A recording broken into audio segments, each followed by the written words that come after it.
Chapter 706. Early in the morning, Tang Zheng accompanied Wu on the balcony, bathing in the rising sun. This place was not far from the sea, and one could see the sea level. A red sun slowly rose from the sea level, shining brightly, illuminating the entire world. Wu Zhuo took a deep breath and said, "It's so good to be able to breathe fresh air." She had practically walked through the gates of hell, and her mental state had undergone quite a bit of change. Last night, she had slept soundly, but she had never slept so sweetly before. Her dreams were filled with Tang Zheng's figure. Tang Zheng turned his head to look at her. Her cheeks were suffused with radiance, and she was exceptionally beautiful, like a fairy that had descended to the mortal world. Tang Zheng smiled slightly and said, "After a night of rest, your injuries have mostly healed. This is all thanks to you." Wu Zhuo looked at him. "This is what I should do." After Tang Zheng finished speaking, his gaze was attracted by a person in the distance. His pupils constricted as he said, "He's back." Wu also immediately turned his head to look, revealing an excited expression as he shouted in ecstasy, "Master is back." Hua. Many people rushed out of the house and rushed towards Wu Junshan to welcome him. Lan Yu walked at the front. When the couple was young, their relationship was extremely good. However, because of Tang Zheng's matter, their relationship was broken. However, ever since Tang Zheng appeared, this crack had gradually been mended, and the relationship between the two of them began to improve by leaps and bounds. Tang Zheng and Wu stood on the balcony and saw that Wu Junshan was in a sorry state. His clothes were tattered in many places, and it was obvious that he had experienced a fierce battle. Although he did not see it with his own eyes, he could imagine how intense the battle was. Tang Zheng understood that if not for Wu Junshan, it would not have been so easy for them to leave the Imperial Advisor's mansion so easily. Wu Junshan also raised his head, his gaze first landing on Tang Zheng's body, his expression extremely complicated. Then it stopped on Wu Zhuo's face, revealing a look of joy between his brows.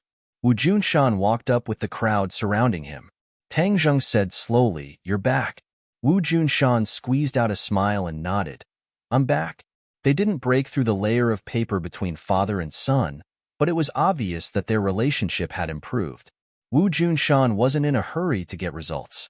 Getting Tang Zheng to take the initiative to speak was already a rare improvement. "Marshal, how are your injuries?" Wu Junshan asked again. "Master, Tang Zheng has cured me." Wu Junshan revealed a gratified expression as he took a deep look at Tang Zheng. Subconsciously, Tang Zheng was still somewhat resistant to Wu Junshan.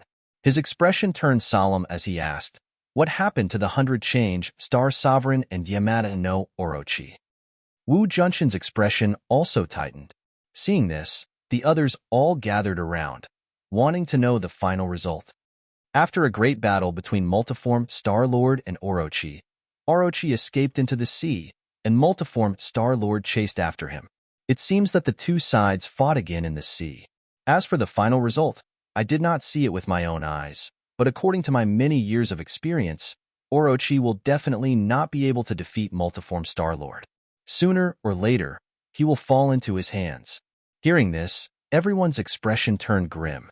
100 Change Star Sovereign was already powerful enough, and with the help of Yamada no Orochi, who else in this world could stop them?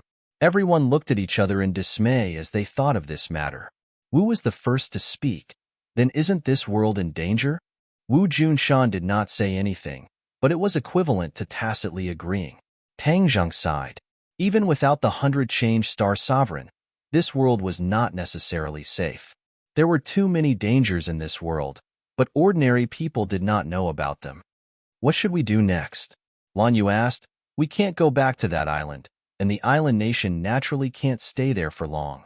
As for Huaxia, with the pervasive Li Palace and the mysterious power behind the Li Palace and the Great Elder, our situation is not optimistic. If we go back, we might be like sheep in a tiger's den. Of course, Lan Yu was not afraid, but she had to consider the safety of the others. These dozens of people who had always followed her husband and wife, she had to think for them. This time, Wu Junshan also fell into silence. He, who was resourceful, was at his wit's end. Originally, he had always thought that his plan was flawless, and that the uninhabited island was his last resort. But in the end, after decades of planning, he still couldn't escape the investigation of the Li Palace. Furthermore, he was wiped out in one fell swoop, almost burying everyone's lives. This was his mistake as a leader. Therefore, when Lan Yu asked this question, he couldn't give an answer for the time being. Silence, the oppressive atmosphere spread out. Many people subconsciously lowered their heads, their morale low. The impact of this incident on everyone was self-evident. Now that they saw that their leader was at his wit's end, the hesitation and helplessness in everyone's hearts completely exploded. Seeing everyone's worried expressions, Tang Zheng's mind began to work. Suddenly, he had a flash of inspiration. He remembered the pirate island he had destroyed. That island's whereabouts were uncertain, and even the warships of various countries couldn't find it. And wasn't that island carried by Gue Qiansui? This was a moving island that could change its position at will. It was almost impossible for the enemy to investigate it. Moreover, the island's defense would be combined with Gue Qiansui's. Gue Qiansui had a natural advantage in defense. If he built a new moving island like this, wouldn't these people have a place to go? He couldn't wait, his eyebrows dancing as he said, "I have an idea." The others immediately gathered around. These people were more and more trusting of Tang Zheng. At critical moments, he was always able to turn danger into safety. His strange moves made people involuntarily look forward to it. What idea? Wu Junshan couldn't wait to ask. We want to build a moving island on the sea, so that when everyone lives on it, the enemy will find it extremely difficult to find us. We will be safe. Tang Zheng said solemnly. Moving island? Everyone was stunned. They didn't expect that Tang Zheng would come up with such an outrageous idea. It was simply unrealistic. As if he saw through everyone's thoughts, Tang Zheng confidently smiled and said, "For others, a moving island is almost impossible, but for me, it is not impossible." Oh? Everyone's interest was aroused. Even if Wu and Tang Zheng had crossed the ocean together and had seen the magic of Gue Qiansui, for a moment, they didn't think of this point. Looking at everyone's anxious eyes, Tang Zheng didn't keep them in suspense. He faintly smiled and said, Gue Qiansui can do this. It can carry an island in the sea and can move it at any time. It even has a defensive function. Gue Qiansui? Everyone subconsciously turned their head to look inside the room. The two small figures were behind the floor-to-ceiling window, and their spirits were not very good. Gue Qiansui was injured, and a crack appeared on his turtle shell. Xiaobai was also injured, but it was not as serious as Gue Qiansui. But after the continuous battle last night, it consumed a lot of energy. So, the two little guys were a little dispirited. It can do this? Everyone still felt that it was inconceivable. How could Gue Qiansui's small body carry such a huge island? Gue Qiansui opened his eyes. Last night, he had been healing. When he heard everyone's conversation, he staggered out. Looking up at everyone, he slowly said, Immortal, I am seriously injured. My current spiritual power is not enough to carry an island. Hearing a turtle speak human language, except for a few people, most of them showed a look of seeing a ghost. Tang Zheng's heart skipped a beat. He immediately saw the crack on Gue Qiansui's back. If not for saving him, Gue Qiansui would not have been bitten by Yamada no Orochi's fangs, let alone be seriously injured. Gue Qiansui, don't worry. I will find a way to heal you. Tang Zheng said seriously with a calm face. Gue Qiansui shook his head and said, Immortal, this time my injury is very serious. I won't be able to recover in a short time. Tang Zheng said without hesitation, Let's find a way together. There will be a solution. After a pause, he said to Wu Junshan and the others, It seems that we will have to stay here for a while. During this time, everyone must be on high alert. Last night, I killed the emperor and destroyed the Kokyo. The island nation is in complete chaos. Moreover, the other party must want to find us even if they have to dig 3 feet into the ground. So, they may follow any clues to find us.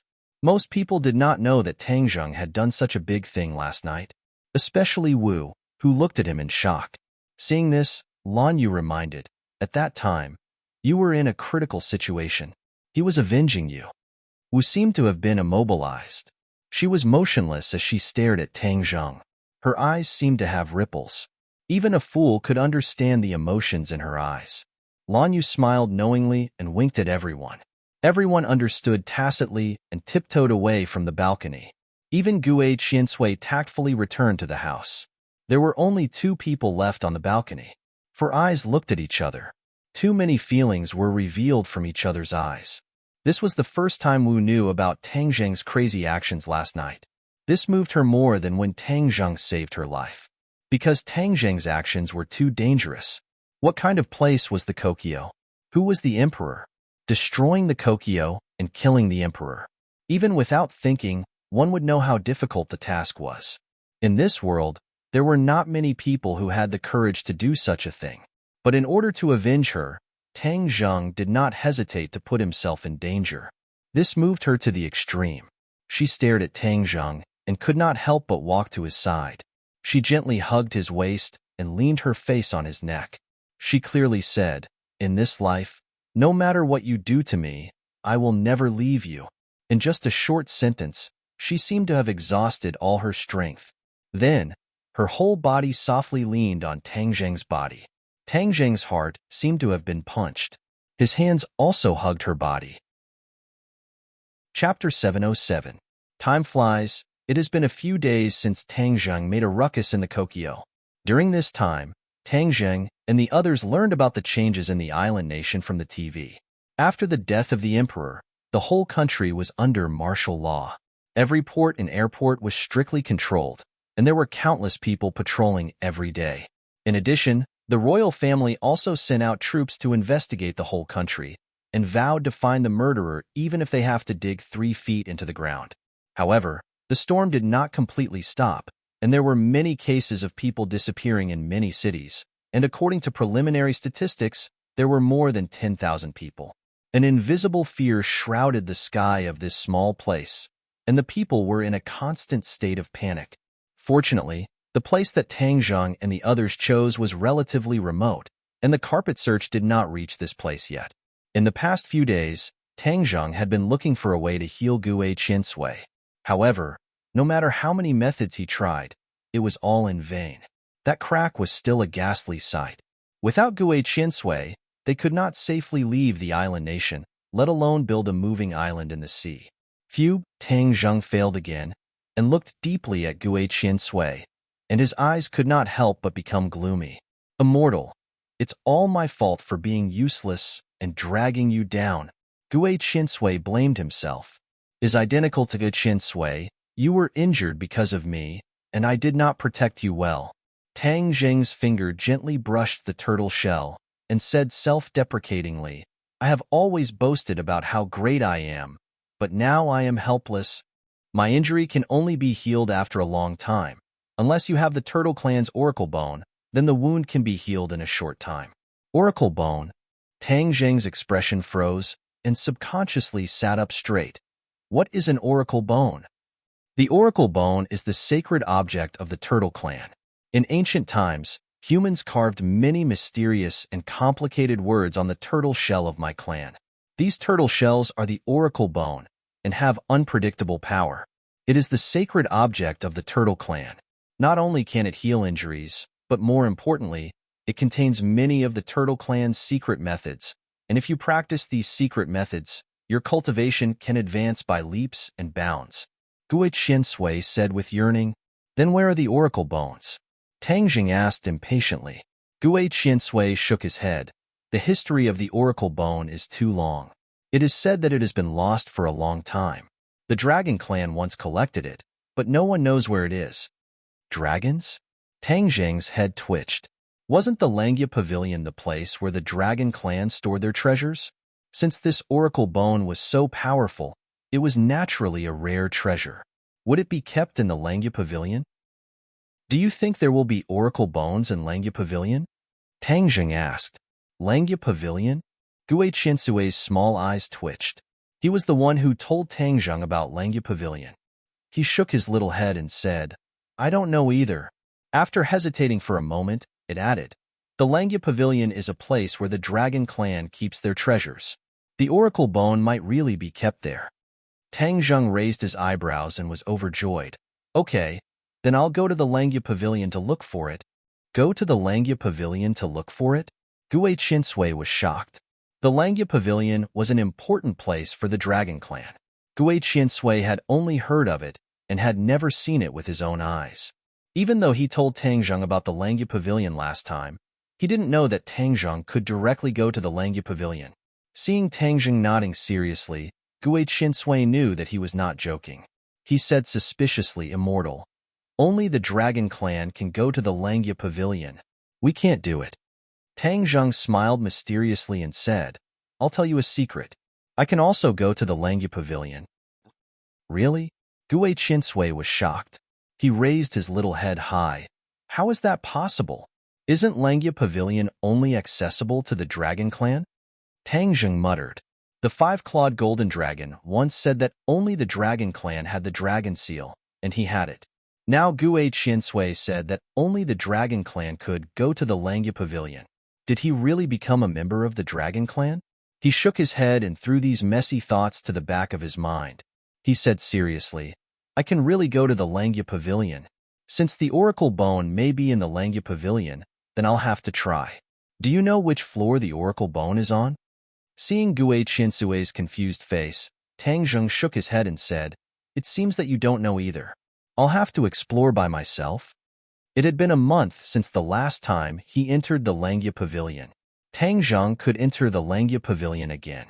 Now he could only go to the second floor of the Langya Pavilion. There were no Oracle Bones on the first two floors. It must be on the higher floors. But his cultivation was not there yet. But now there was a glimmer of hope. He had to try. "Let's go to the third floor first and see if there are any Oracle Bones there." Tang Zheng clenched his teeth and said, "Gue Qinsui, guard me. Don't let others disturb me." "Immortal, are you going to the Langya Pavilion?" Yes. "How do I get there?"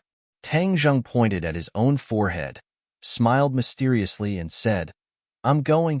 He sat down cross-legged and closed his eyes, as if he was a senior monk in meditation.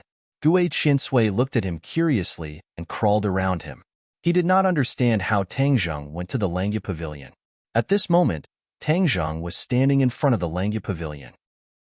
The towering pavilion was so tall that people could only look up. Tang Zheng looked up and muttered to himself, "Oracle Bone, where are you?" He walked into the Langya Pavilion and went straight to the second floor.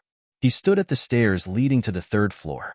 The stairs to the third floor were in front of him, but he did not dare to rashly step on it. His Dragon God technique had only reached the second level. If he rashly stepped on the stairs, he would be mercilessly bounced back by the power of the Langya Pavilion. He would waste this opportunity to enter. The last trip to the Langya Pavilion was still fresh in his memory. All along, the dragons who entered the Langya Pavilion could only stay for a quarter of an hour. But last time, Tang Zheng unexpectedly broke the limit. He actually stayed for an hour, which was far beyond the limit of the Langya Pavilion. Moreover, at that time, he used the time in the Langya Pavilion to read many books on the first and second floor. He improved his comprehension and benefited a lot. Sharpening the axe will not delay the work of cutting firewood. Let's cultivate first and strive to break through the Dragon God technique.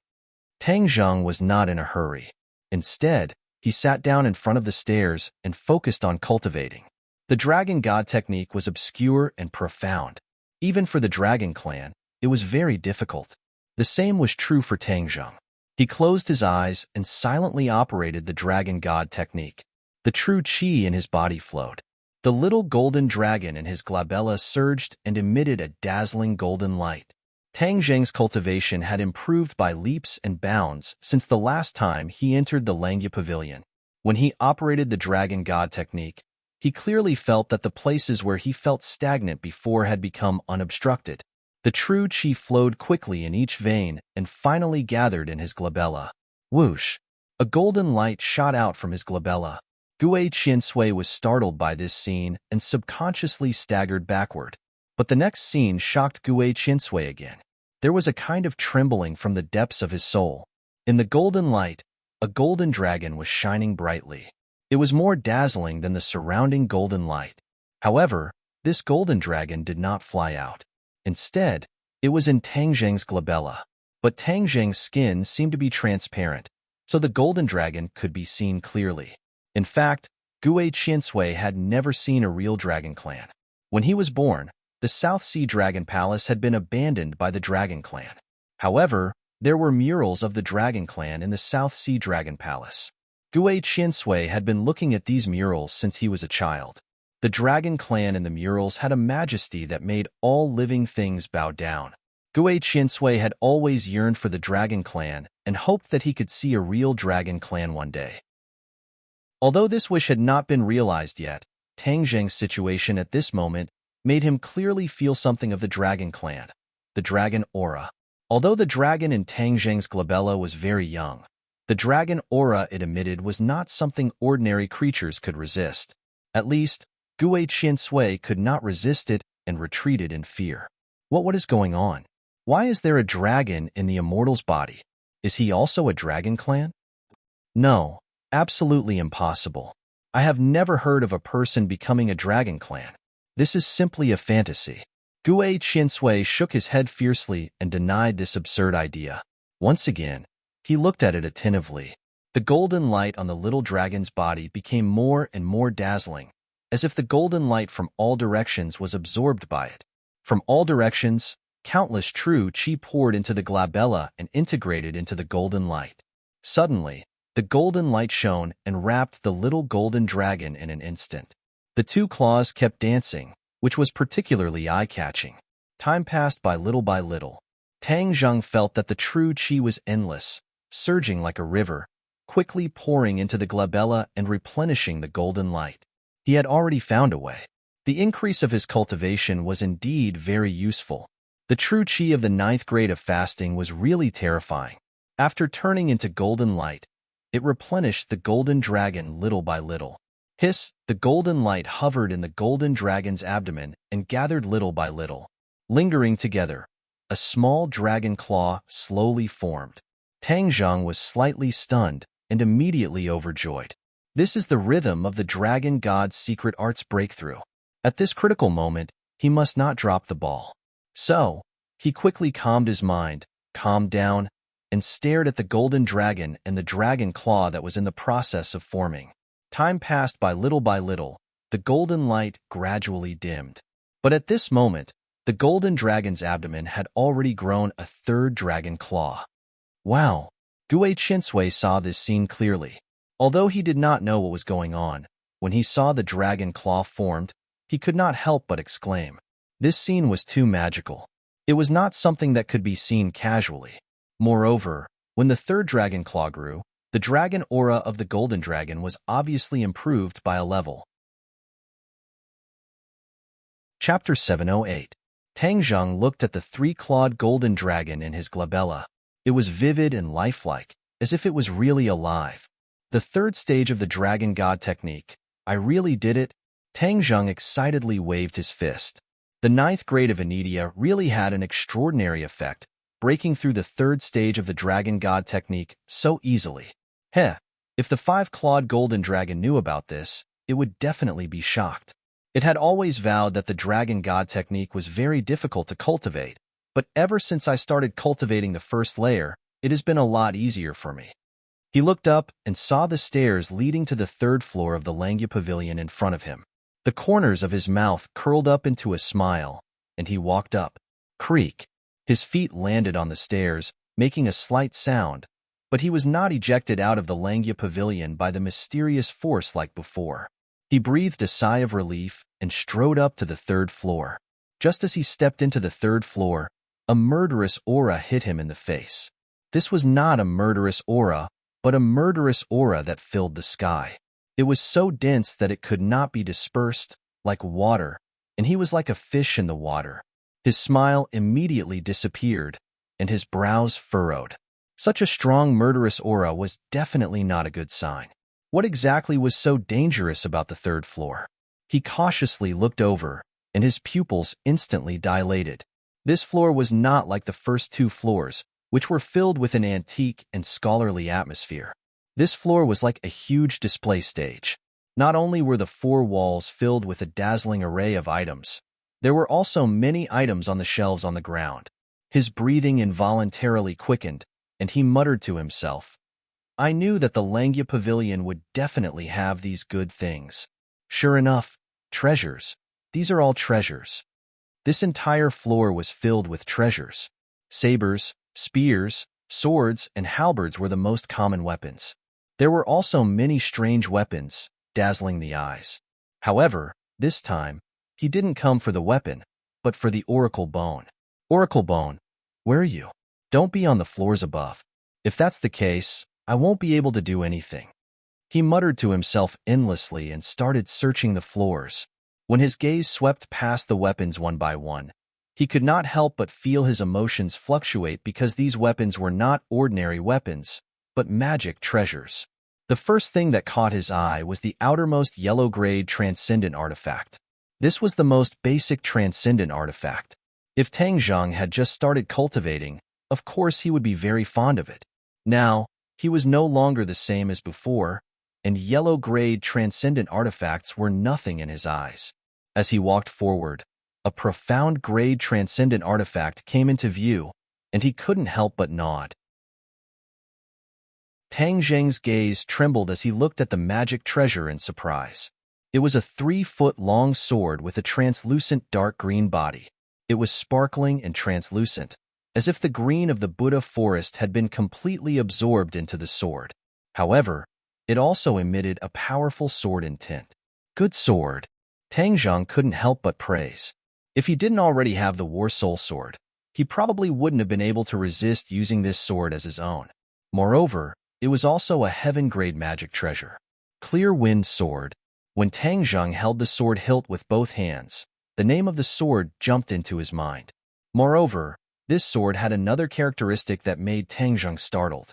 This sword seemed to have no weight at all. It was light as a feather, as if he was holding air in his hand. What a gentle sword name! But this sword isn't gentle at all. It's definitely a killing weapon. Tang Zhang exclaimed. In his heart, a person involuntarily jumped out. Yi Ding Dang. I've already passed the wind-chasing sword art to Ding Dang. The wind-chasing sword art is fast, fierce, and accurate. It has high requirements for the sword. If the sword is light and thin, and can cut through even the slightest hair, then when used together with the wind-chasing sword art, it will definitely display an even stronger power.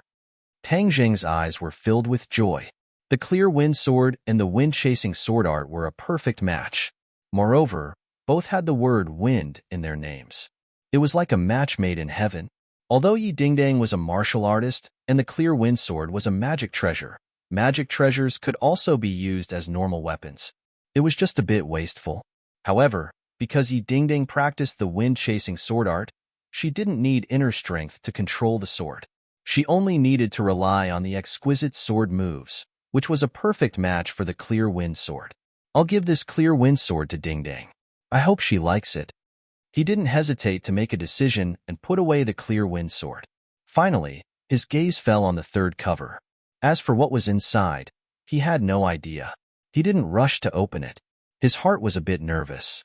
He had already searched all the other places on this floor. This was the only place left. If it wasn't an oracle bone, then this trip would be a waste of time. He didn't think that he would be able to reach the 4th stage of the Dragon God technique in a short period of time. This was related to Gue Qiansui's injury. It was related to where Wu Junshan and the others would go next. In short, this matter was very important. He took a deep breath and carefully lifted the cover. At this moment, his heart stopped beating. His eyes stared straight at it. There was no dazzling rainbow light, no sharp sword chi. There was only a black thing the size of a palm. It was engraved with veined patterns. What is this? Tang Zheng's face revealed a look of suspicion, as the appearance of this item was not that great. It could not be compared to the 7-colored silk or the clear wind sword, but since it was placed here so solemnly, then it was definitely not trash. He picked up the thing. There was no reaction. The name of this thing did not appear in his mind. What the hell is this thing? Tang Zheng looked at it over and over again. For a long time, he didn't get a specific answer. The veined patterns engraved on it were very complicated. It was like a small tadpole. It looked like words, but it didn't look like words. Tang Zheng had never seen such a strange thing. After searching all the places, he still couldn't find the oracle bone. He couldn't help but feel dispirited and disappointed. God, are you playing with me? You gave me hope, and then instantly made me despair. You can't play with people like this. Tang Zheng waved his fist above his head and angrily roared. The voice hovered above his head for a while, and then disappeared. Only Tang Zheng and the weapons in the room were left. Well, since it's like this, I can only think of another way. Tang Zheng casually threw the black thing into the Sumuru pouch, and then strode downstairs. He didn't put the other weapons into the pouch. Because now he was surrounded by warriors, he didn't need these magic weapons for the time being. Tang Zheng slowly opened his eyes. Gue Qiansui hurriedly crawled over and couldn't wait to ask, Upper Immortal, how's the situation? Tang Zheng's expression dimmed as he said, I entered the Langya Pavilion, but there are many floors in the Langya Pavilion and my cultivation can only reach the 3rd floor. I didn't find the oracle bone. Maybe the oracle bone is on a higher floor. Gue Qiansui heard this, and the expectation in his eyes immediately disappeared. It was replaced by disappointment and loss. Gue Qiansui, I'm sorry. I couldn't help you. Tang Jing apologized. Gue Qiansui raised his head and said, Upper Immortal, you're too kind. It's my great honor to find the oracle bone in Langya Pavilion for me. Even if I die, I'm already satisfied. Moreover, this injury won't take my life. I just need more time to recover. But I'm really useless if I delay Upper Immortal's important matter. Gue Qiansui not only didn't blame him, but also kept blaming himself. Tang Jing quickly said, Gue Qiansui, don't worry. I'll practice hard and strive to reach the higher floor of Langya Pavilion as soon as possible to find the oracle bone for you. Upper Immortal, Langya Pavilion is an important place of the Dragon Clan. You can go in and out freely. Moreover, a golden dragon appeared on your forehead just now. This situation has never happened before. It's a great opportunity for Upper Immortal. Gue Qiansui praised, but you'd better not let others know about this situation. Otherwise, I can't guarantee that others won't covet it. Tang Zheng was moved and nodded. He admitted that Gue Qiansui's reminder was very reasonable. Chapter 709. Tang Zheng remembered his harvest in Langya Pavilion, but he didn't know what that black thing was, so he took it out and asked Gue Qiansui, What do you think this is? That thing flew to Gue Qiansui and stared at it with its small eyes. It touched it with its claws and said, This. For a moment, it was a little sluggish. Tang Zheng was startled and asked curiously, What's wrong? Gue Qiansui raised his head and looked at Tang Zheng with a strange expression. Immortal, isn't this an oracle bone? What? Tang Zheng was shocked and almost jumped up. It's different from what you described. The oracle bone described by Gue Qiansui was not black like this, and there were turtle shell patterns on it. But there were no turtle shell patterns on it except for the scribbles. So, Tang Zheng thought for a long time, but still didn't recognize it as the oracle bone he was looking for. Gue Qiansui said, I'm just talking about an ordinary oracle bone, but this is not an ordinary one, so you didn't recognize it. In fact, if I didn't touch it, I wouldn't recognize it at a glance. The oracle bone is the shell of the turtle clan, and it has the unique aura of our turtle clan. When I touched it, I could feel this aura. As for the uniqueness of this turtle shell, it has been refined by someone. Refined before? Tang Zheng suspiciously creased his eyebrows. Gue Qiansui nodded. Yes, the turtle shell is very hard and can be used for defense. Some turtle shells can be refined into magic weapons, and this is one of them. You mean this is a magic weapon? Tang Zheng asked in surprise. He didn't feel any special aura from it, so he didn't think of it as a magic weapon. Gue Qiansui nodded. Of course, this is a heaven-level defensive magic weapon. Immortal, you can infuse your true qi into it, and everything will be clear.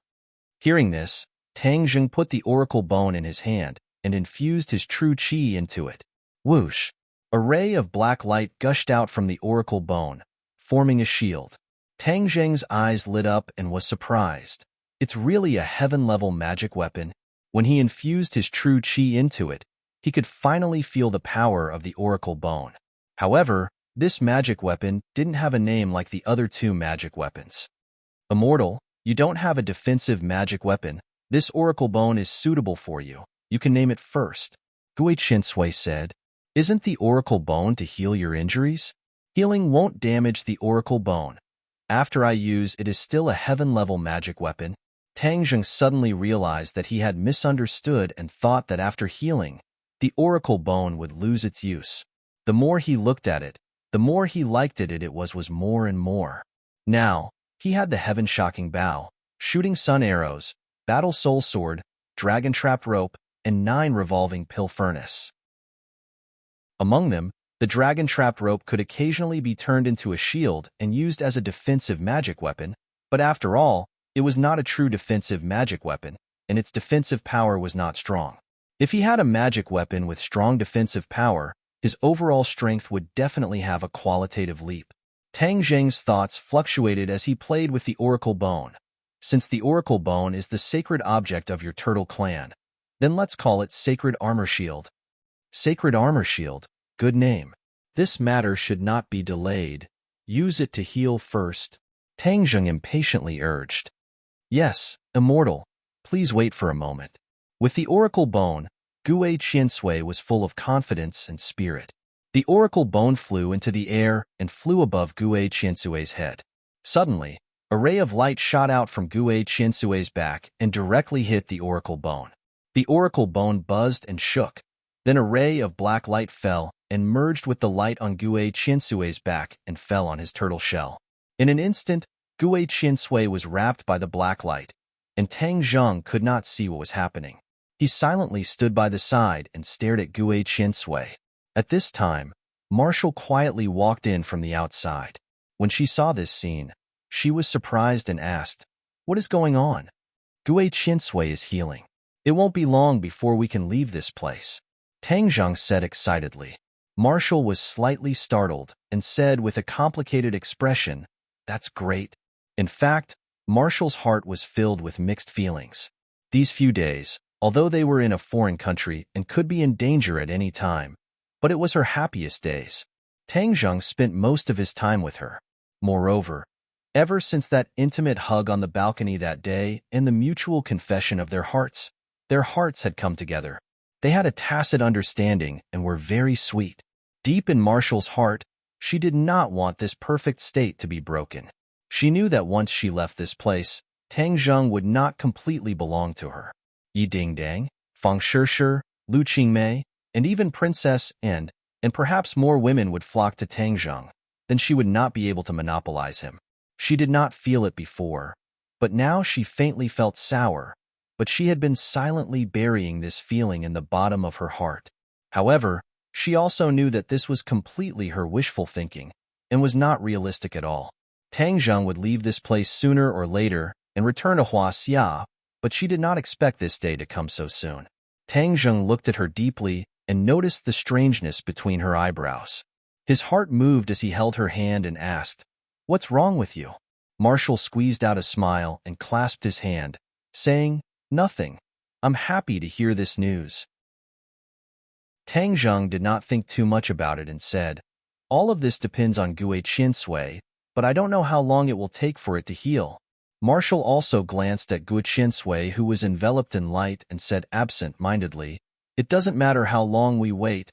All right, are you coming back to Huaxia with me this time, or are you staying on the island? Tang Zheng asked. Marshall's expression panicked. She did not know how her master and mistress would arrange for her. She could not help but feel a little scared and said, I don't know either. This is your choice. She hesitated for a moment, then said, I want to go back to Huaxia with you. Tang Zheng's mouth hooked up into a smile. He gently wrapped his arms around her waist and said with a mischievous smile, Is it because you can't bear to part with me? Marshall was a little embarrassed. These days when Tang Zheng had nothing to do, he would smile mischievously and move his hands and feet. He was like an irritable little monkey, which often made Marshall feel shy. In the past, the relationship between the two of them was too rigid. Now, they were like a couple in love. Occasionally, their intimate actions made Marshall's heart beat faster. She was even more excited than when they were intimate. Nonsense. Marshall rolled her eyes at him. Tang Zheng's mood was very good. He smiled and said, "There are no outsiders here. What are you afraid of? It doesn't matter if you tell the truth." Marshall subconsciously looked at Gue Qiansui. "It is healing. It can't hear." Tang Zheng said, "Humph, I won't say. Master and mistress have been waiting for your news. Since Gue Qiansui's injury is almost healed, I will immediately tell them the good news." After that, her figure flashed and escaped from Tang Zheng's devil claw. Tang Zheng shook his head and gave a knowing smile. A day and a night passed. The light that wrapped around Gue Qiansui dissipated. Gue Qiansui finished healing. There were no scars on his back. He was full of energy again. He excitedly said, "Immortal, the oracle bone contains my turtle clan's spiritual energy. It is this spiritual energy that helped me to heal quickly." Tang Zheng faintly smiled and glanced at the oracle bone. There were no changes, so he casually put it away and said, "Since it is like this, a long night is full of dreams. We will immediately depart." "Yes." Gue Qiansui excitedly shook his head. This group of people went out of the house and went straight to the sea. Everyone was very excited. They were finally going to leave this damned place. They almost lost their lives. Moreover, some of their companions were sacrificed. However, in the end, they turned this country upside down. It could be considered as a temporary release of their anger. This area was very desolate. When they arrived at the seaside, they did not meet anyone. The sea was just under their feet. Tang Zheng nodded to Gue Qiansui. Gue Qiansui immediately climbed into the water. When it was immersed in the water, its speed was significantly faster. It was completely submerged by the sea. Gue Qiansui stopped, turned around and opened his mouth. A bubble came out of his mouth. This bubble was getting bigger and bigger. Finally, it became the size of a room, enough to accommodate dozens of people. If we enter the bubble, we can dive to the bottom of the sea. In this way, the enemy will not find us easily. Tang Zheng did not think that the enemy would only intercept them at the port and the airport. He was afraid that the Maritime Self-Defense Force would also be arranged to patrol the sea. They would not let them go easily. When they were at the bottom of the lake, they experienced the mystery of the bubble. So, they entered the bubble. The bubble quickly sank to the bottom of the sea. There was no trace of them on the surface of the sea. Gue Qiansui took the lead and led the way. The bubble automatically followed his footsteps. Everyone opened their eyes wide and looked at the world under the sea in amazement. This kind of treatment was not common. They should seize the time to enjoy the beautiful scenery of the sea. The bottom of the sea was really beautiful. Countless kinds of fish swam from both sides of the bubble. Some of them curiously looked around, looking at the strange big bubble and the people inside. Wu opened his eyes wide and looked around. His face showed a surprised expression. Wu Junshan and Lan Yu looked at each other. Both of them showed a gratified expression. All of this was due to their son's credit. The student surpasses the master. Qiansui, Gue, and Bubble were not slow. They had already drifted far away from the coast and arrived at the deep sea. The surrounding scenery was more colorful, and there were many huge fishes swimming by on both sides. It was a sight to behold. Chapter 17. Seeing Gue Qiansui stop, everyone's nerves tightened. Tang Zheng quickly asked, "What's wrong?" "We encountered an enemy." "Enemy?" Everyone was surprised. They were in the deep sea. How could they encounter an enemy?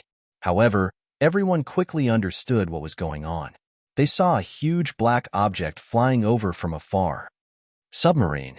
Everyone suddenly realized that the island nation had not only intercepted and investigated in the sea and the air, but also deployed a submarine at the bottom of the sea. Tang Zheng and the others thought that they were undetected, but they accidentally ran into the enemy's encirclement. Many people's complexion suddenly changed. They were in the deep sea and not on land. Submarines were undoubtedly the overlords of the sea. Although they were strong individually, they could not use their skills in the sea. Gue Qiansui seemed to know what everyone was thinking. He stood in front of the bubble and said, "Don't panic. So what if it's a submarine? They can't do whatever they want in the sea." Tang Zheng smiled and comforted them. "Don't worry, everyone. Gue Qiansui has his own countermeasures." Seeing that Tang Zheng was so confident, Everyone temporarily relaxed and returned to their stomachs as they stared ahead without blinking. The submarine had already approached. Compared to such a huge object, Tang Zheng and the others were like weak little dots that could not withstand the wind. They would be easily smashed into pieces. Moreover, the enemy would not choose a head-on collision, because, with a burst of snow-white water, 2 torpedoes were shot out directly, drawing a white line in the water. Hiss! Everyone sucked in a breath of cold air, unable to take their eyes off this scene. Suddenly, Gue Qiansui's body lit up with a burst of light. With a bang, the light shone and the sea rolled. The explosion of the torpedoes was completely blocked by the light. When the light dissipated, a behemoth appeared in front of them. It was Gue Qiansui. His body was comparable to the submarine. He kicked his 4 legs and turned into a white line, rushing to the submarine. Bang! With a loud bang, a pit and a crack appeared on the submarine, and the submarine sank to the bottom of the sea. Wow! Everyone exclaimed. On land, they didn't have a deep understanding of Qiansui's power, but in the sea, his attack power increased by 100 times. Be careful. All of a sudden, the sound of Tang Zheng's footsteps rang out. A missile silently shot over from another direction. There were also other submarines. Gue Qiansui nimbly turned his body, and the seawater tumbled, forming a tall water wall in an instant. The missile hit the water wall and exploded, but the huge shock wave did not make Gue Qiansui move an inch. You want to play hide and seek with me? Let's see how you can hide in this sea. Gue Qiansui said angrily.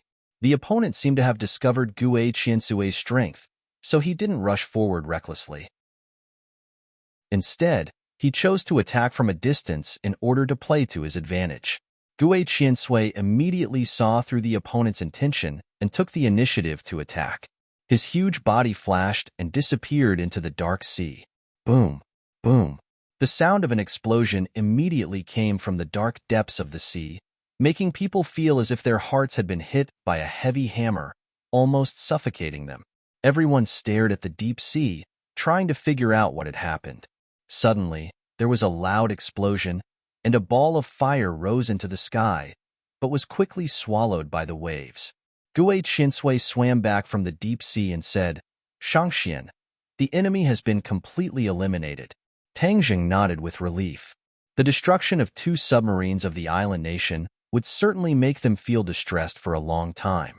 Let's move on, Tang Zheng ordered. Gue Qiansui took the lead and led the way.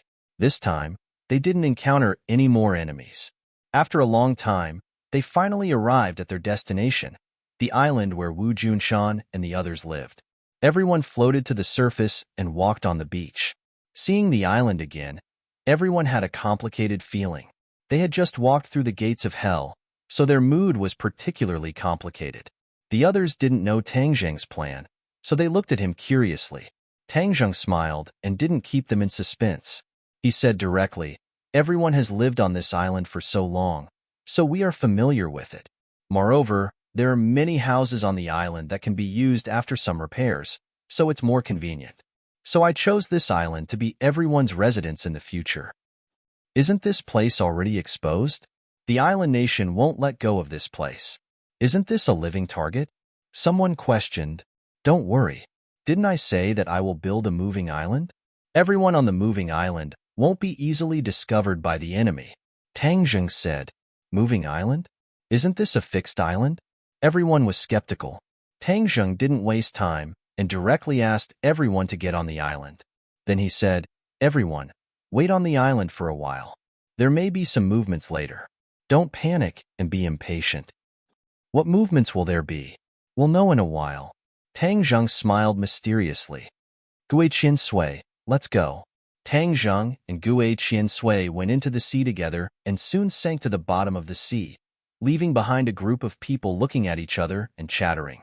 Wu Junshan looked at Lan Yu and said worriedly, Can he do it? Lan Yu proudly raised his head and said unquestionably, Of course he can. How can my son not do it? Marshall, don't you think so? Marshall had been staring at the sea. Hearing this, he turned his head and smiled. Master's wife is right. Lan Yu looked deeply at Marshall and praised, Marshall, you look very good when you smile. You are very feminine. In the future, smile more when you are beside Tang Zheng. He will definitely like it. Men like feminine women. Master's wife. Marshall's cheeks were slightly red. Although she had been with Lan Yu all the time, Lan Yu had never said such words to her. She couldn't help but feel shy. Silly girl. I'm doing this for your own good. He has so many women by his side. If you don't stand out, how can you compete with those women? Lan Yu said earnestly. Marshall's cheeks turned even redder. He wished he could find a hole to hide in. Cough. Hearing this, Wu Junshan suddenly coughed, reminding them that there were others. Lan Yu turned around and looked at the crowd. Go to the side. You have the nerve to eavesdrop on women's matters. Everyone smiled meaningfully and quickly retreated to the side. However, their gazes towards Marshall were very thought-provoking. In the past, Marshall had a high prestige in the martial organization. Sometimes, his prestige was even higher than some elders. Now that everyone was looking at him with such gazes, he was extremely shy. Lan Yu pulled Marshall's hand and said in a low voice, Marshall, I watched you grow up. I understand you too well. The environment of the martial organization has created you, turning you into a decisive person, just like a boy. The martial organization has let you down. Master's wife, Lan Yu interrupted her, shook his head and said, Listen to me first. After all, you are a girl, so you should have the characteristics of a girl. How could I not know your feelings for Tang Zheng? Actually, I have high hopes for you too, and if you become my daughter-in-law, I will definitely be very happy. However, just like I said before, men will always like gentle women. This is the nature of men. If you restrain your previous personality and pretend to be gentle, you will definitely leave a deep impression on him and make him like you even more. Don't you want that too? At this point, Marshall no longer hesitated and asked nervously, Really? Of course it's true. I've been there before, so I know better than you. Oh, I'll remember. Marshall blinked her big black eyes and silently memorized it. In addition, this time, when you accompany him back to Huaxia, you will definitely experience many difficulties and obstacles.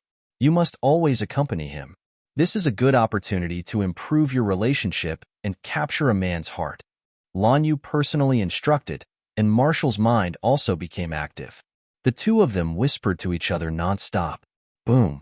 With a loud sound, the earth shook and the mountains shook. Everyone was shocked and exclaimed, What's going on? Is there an earthquake? Lan Yu and Marshall also stopped. Lan Yu remembered Tang Zheng's warning and quickly comforted them. Don't worry, Tang Zheng said that nothing will happen. Everyone, don't panic. The island kept shaking as if there was a real earthquake.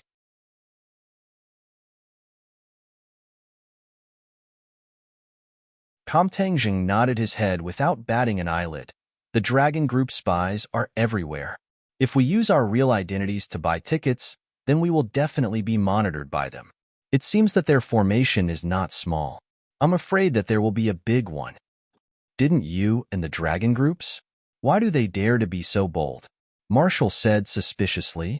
Tang Zheng laughed coldly. The balance is only temporary. There must be other factors or other forces entering and breaking this balance. Then the Dragon Group's Xingfeng will naturally be unrestrained. Marshall frowned, agreeing with his point of view. Then what should we do? Let's wait and see. Let's see what kind of medicine the other party is selling. Tang Zheng was prepared to deal with all changes, because, for the time being, he still could not figure out the Dragon Group's trump card. While they were talking, the Dragon Group had already surrounded the two of them. The other passengers were also forcefully isolated. Tang Zheng and Marshall were like dumplings filled with fillings, being chased and blocked in the middle. Tang Zheng remained unmoved. He looked around fearlessly and said, Where's Xingfeng? If the main character doesn't come out, he will send you shrimp soldiers and crab generals? Back then, when Tang Zheng's cultivation was not as good as it was now, he was not afraid of the Dragon Group, let alone now that his cultivation had advanced by leaps and bounds. He had already reached the 9th level of Anidia and was only a step away from the Oris core stage. There was a commotion in the other party's crowd. 3 people walked out with a majestic gait. They glared at him and roared, How dare you? Who do you think you are?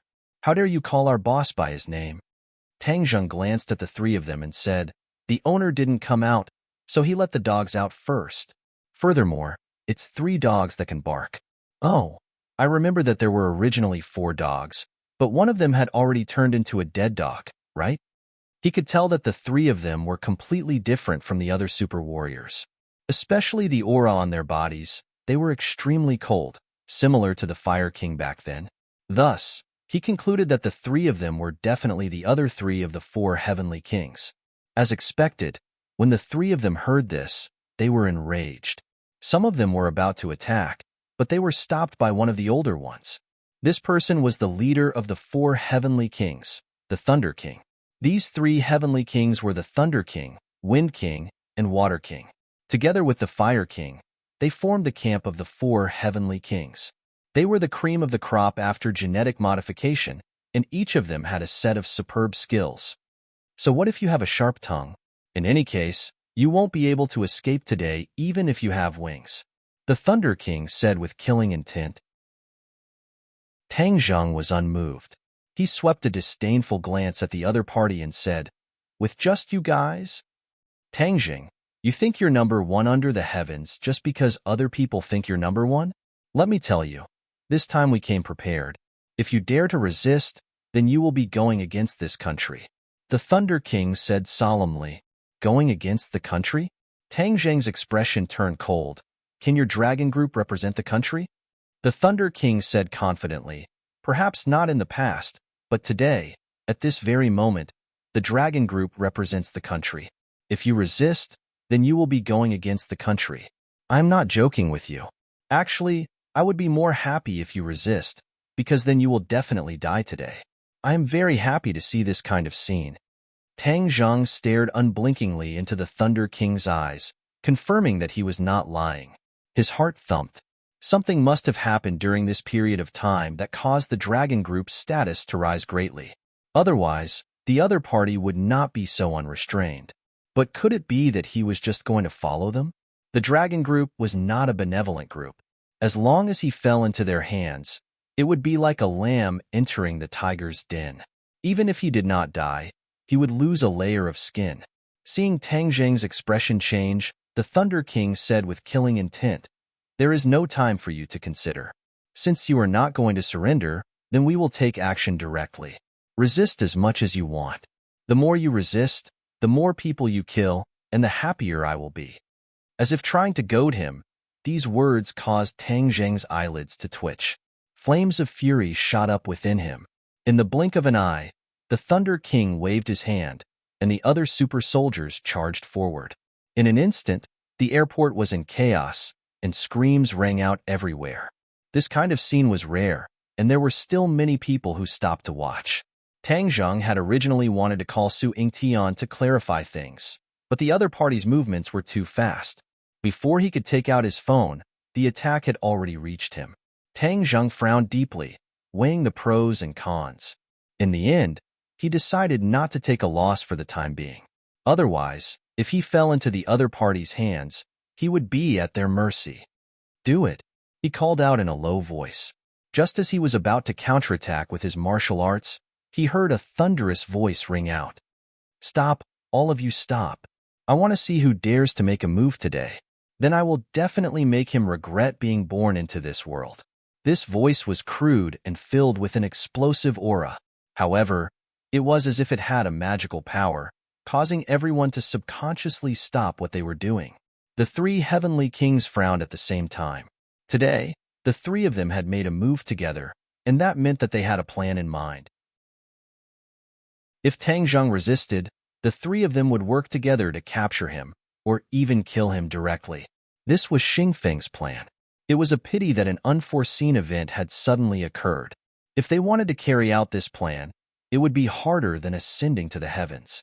Moreover, there was a possibility that they would achieve the opposite of what they wanted. Even the 3 heavenly kings could not bear this responsibility.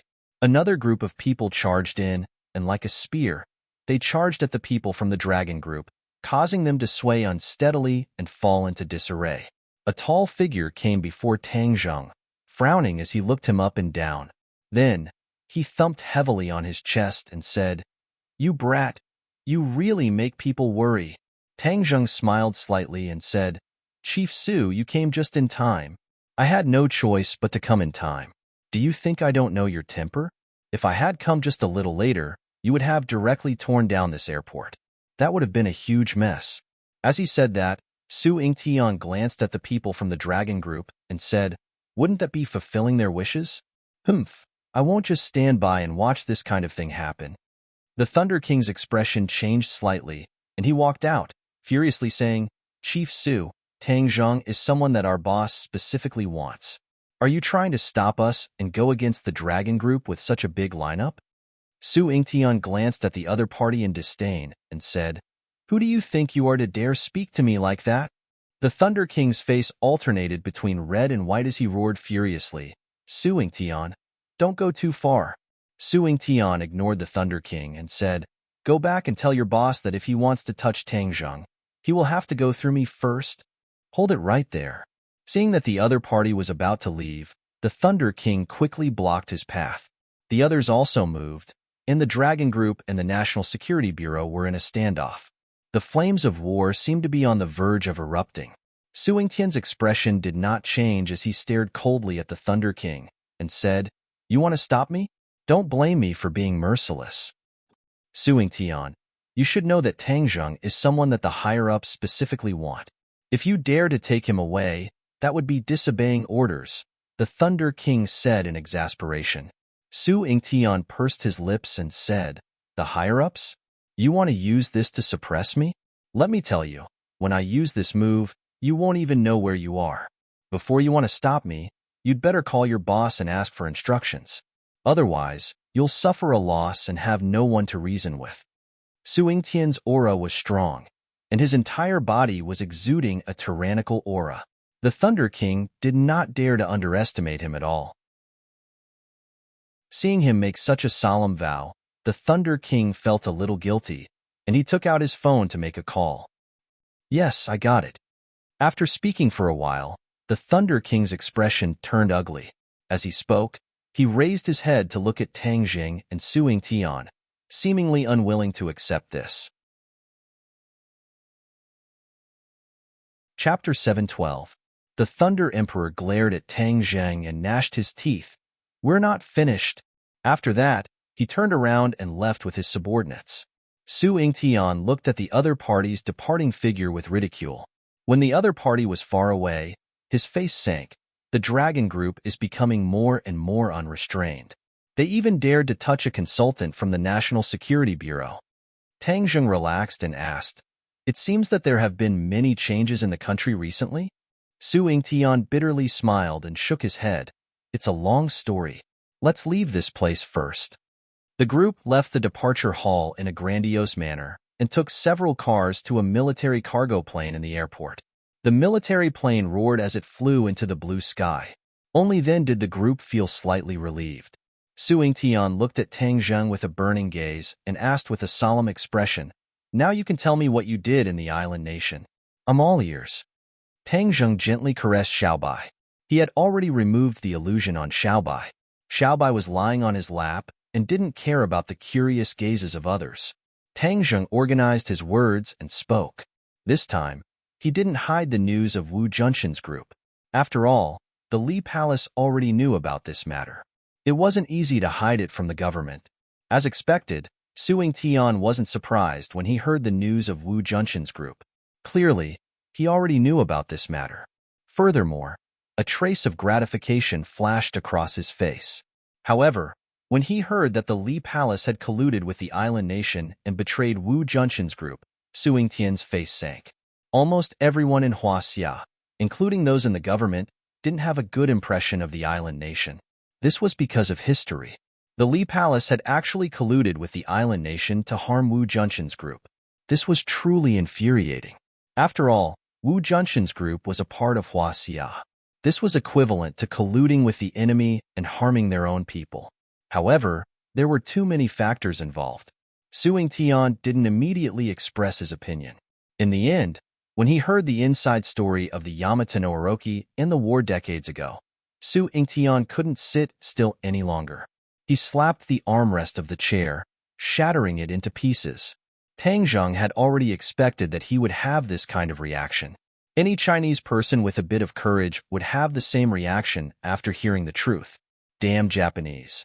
So they actually concocted such a big scheme and even killed so many Chinese compatriots. Su Yingtian angrily roared. Tang Zheng calmly said, "Now that you know the truth, how do you evaluate my actions in the island nation?" Su Yingtian was startled. He understood the meaning of Tang Zheng's words. His expression was somewhat complicated as he sighed. As an official, I obviously don't want you to do such an extreme thing. But as a Huaxia person, I can't help but clap my hands in joy. What you've done is too damn satisfying. Su Yingtian heavily slapped Tang Zheng's shoulder and continued.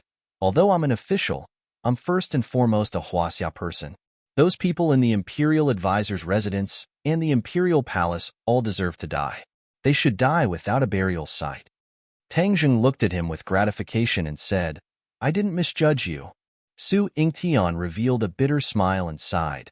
The new generation excels the old. The secret of decades has been discovered by you. Humph, let's see how the island nation can be arrogant now. Oh? Tang Zheng's heart skipped a beat. The island nation must have already found out my identity, so they're pressuring the country, right? Su Yingtian nodded his head. The island nation's attitude is firm, so they're under a lot of pressure. What do they want? Of course they want us to hand you over. Otherwise, why would the Dragon Group send so many people to capture you? But the Dragon Group isn't the only one in the country.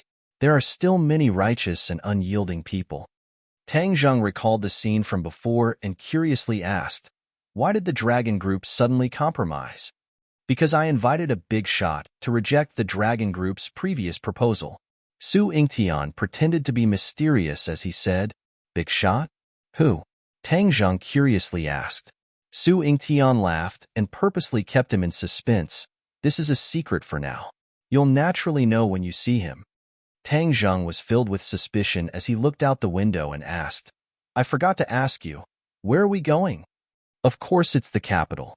Didn't you buy a ticket to go to the capital? All right, then I'd like to see who this big shot you're talking about is. Tang Zheng did not ask further. The plane whistled through the clouds. In just a few hours, the plane landed at a military airport on the outskirts of the capital. An off-road vehicle carrying Tang Zheng, Wu, and Su Yingtian sped towards the center of the city. Looking at the familiar scenery and streets outside the window, the weather was already hot. The streets were filled with people wearing cool clothes, and the beauties began to reveal their slender snow-white thighs, attracting the men's gazes. The off-road vehicle drove straight into the center of the capital. Tang Zheng's pupils constricted as he stared at the building in front of him. This building was not tall, but rather, it was a little short in the capital that was filled with tall buildings. However, as a person from Huaxia, no one dared to look down on this place. This place was much more powerful than those skyscrapers, because this represented the center of Huaxia's power. Any Huaxia person who came here couldn't help but feel a little apprehensive, or even reverent. Even Tang Zheng was no exception. After all, he was a secular person who had received more than 10 years of traditional education. Even though his strength had greatly increased in the past year, and he had experienced many major events, some of the genes hidden in his bones could not be changed in a short period of time. On the other hand, Wu was unperturbed.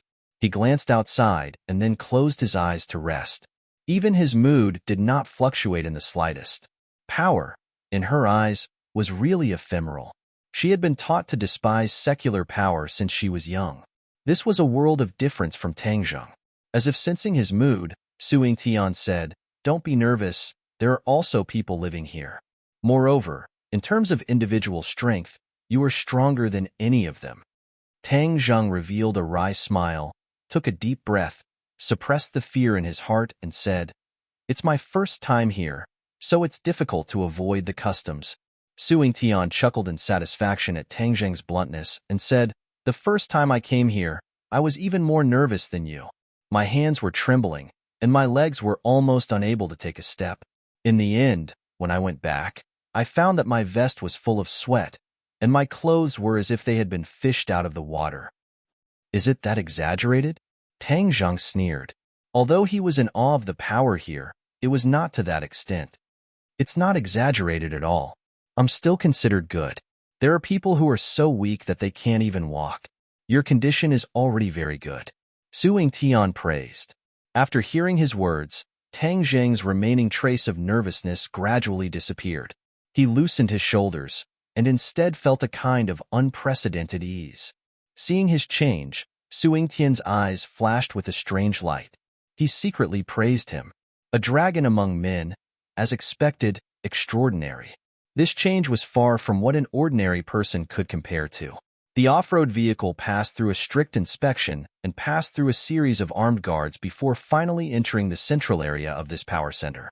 Most of the buildings here were courtyards or 2- or 3-story buildings. These buildings were hidden in the greenery. Although there was already a trace of summer in the sky, when one was in this space, one's whole body was emitting a cool feeling. A cool breeze brushed past one's face, and it was incomparably comfortable. The few of them got out of the car, and Su Yingtian led the 2 people and 1 beast into one of the courtyards with ease.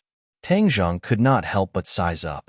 The Ye family's residence in the capital was also a courtyard, and it occupied a larger area than this courtyard. However, Tang Zheng felt that this courtyard was far more formidable than the Ye family's, especially the few powerful auras in the dark, which made Tang Zheng's heart involuntarily tremble a few times. What a tight security force! Tang Zheng secretly praised. The security here was even tighter than the imperial palace of the island nation. Although there were many masters in the imperial palace, there were very few true masters. However, judging from the auras that Tang Zheng felt just now, there were definitely no less than 3 masters.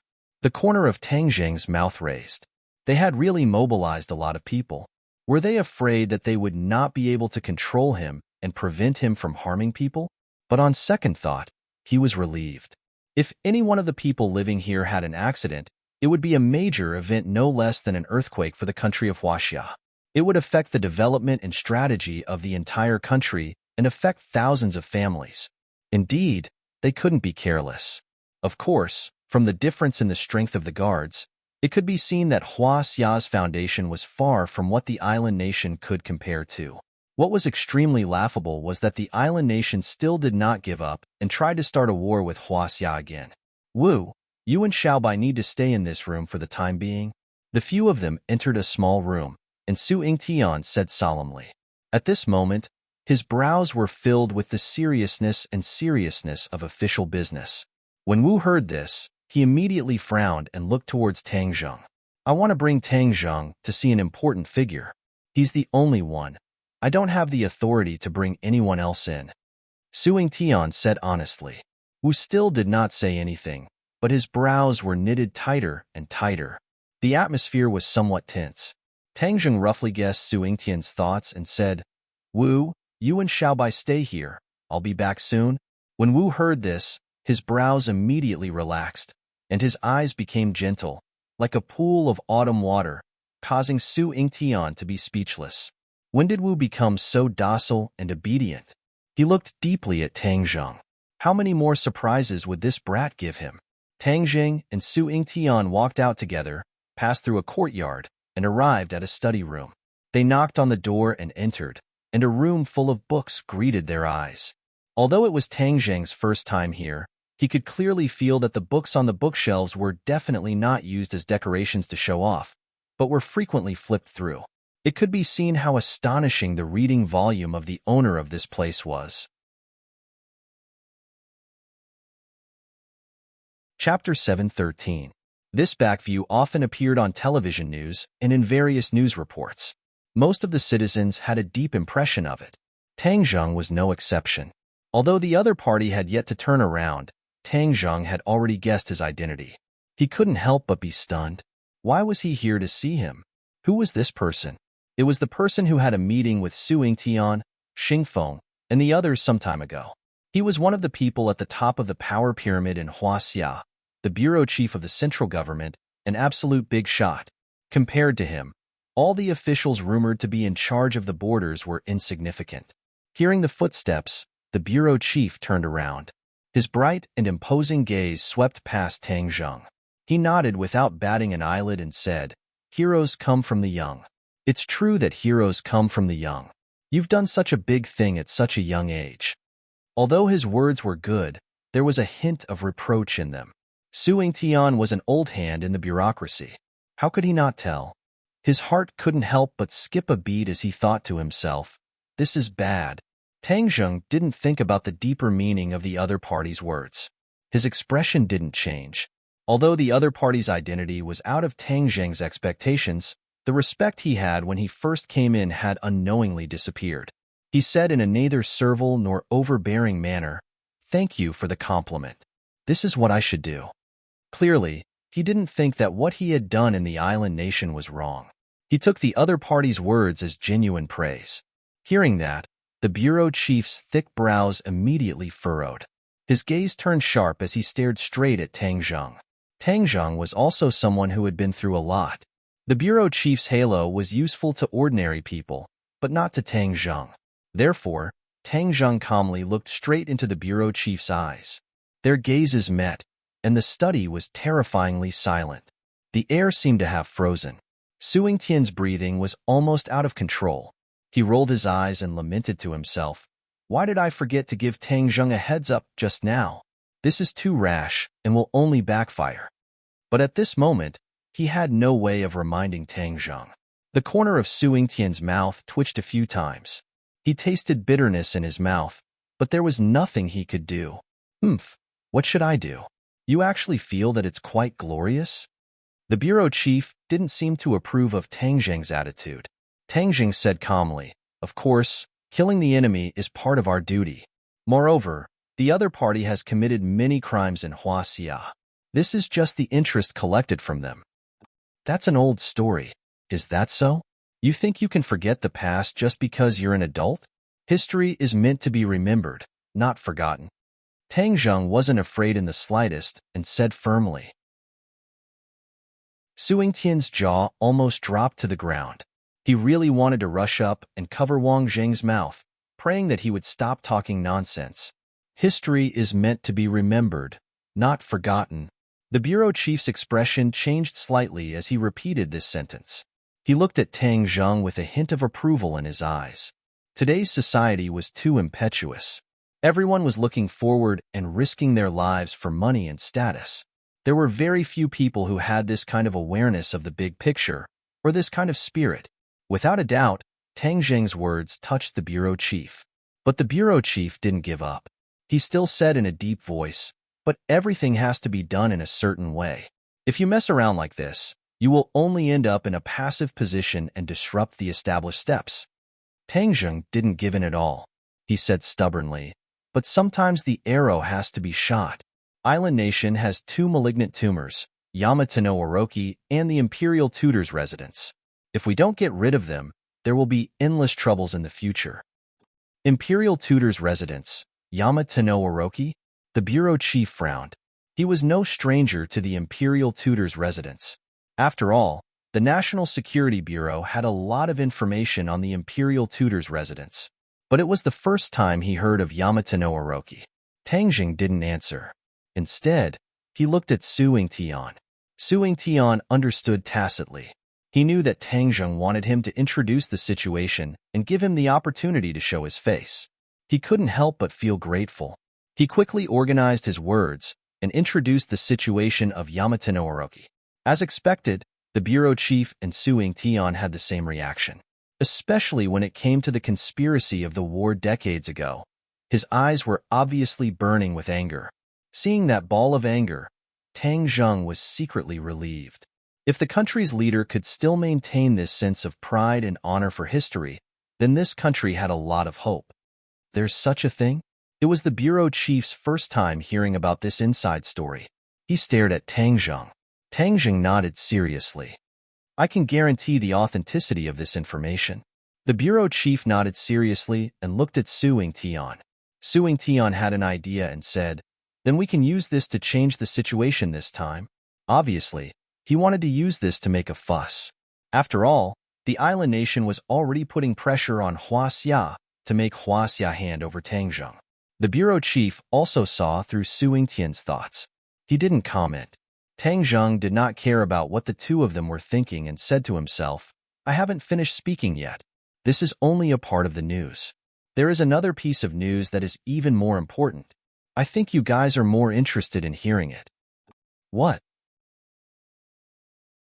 My guess is that the eight-headed serpent has already been subdued by the 100 transformations Star-Lord. These two fellows are together, colluding with each other.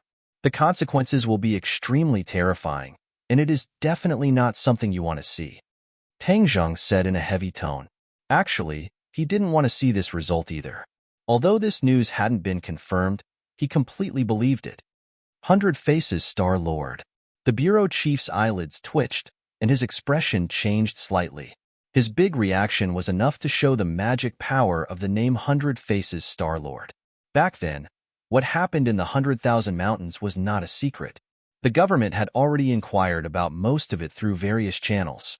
Later on, they even sent elite troops to barge into the 100,000 Mountains, but without exception, they were all annihilated.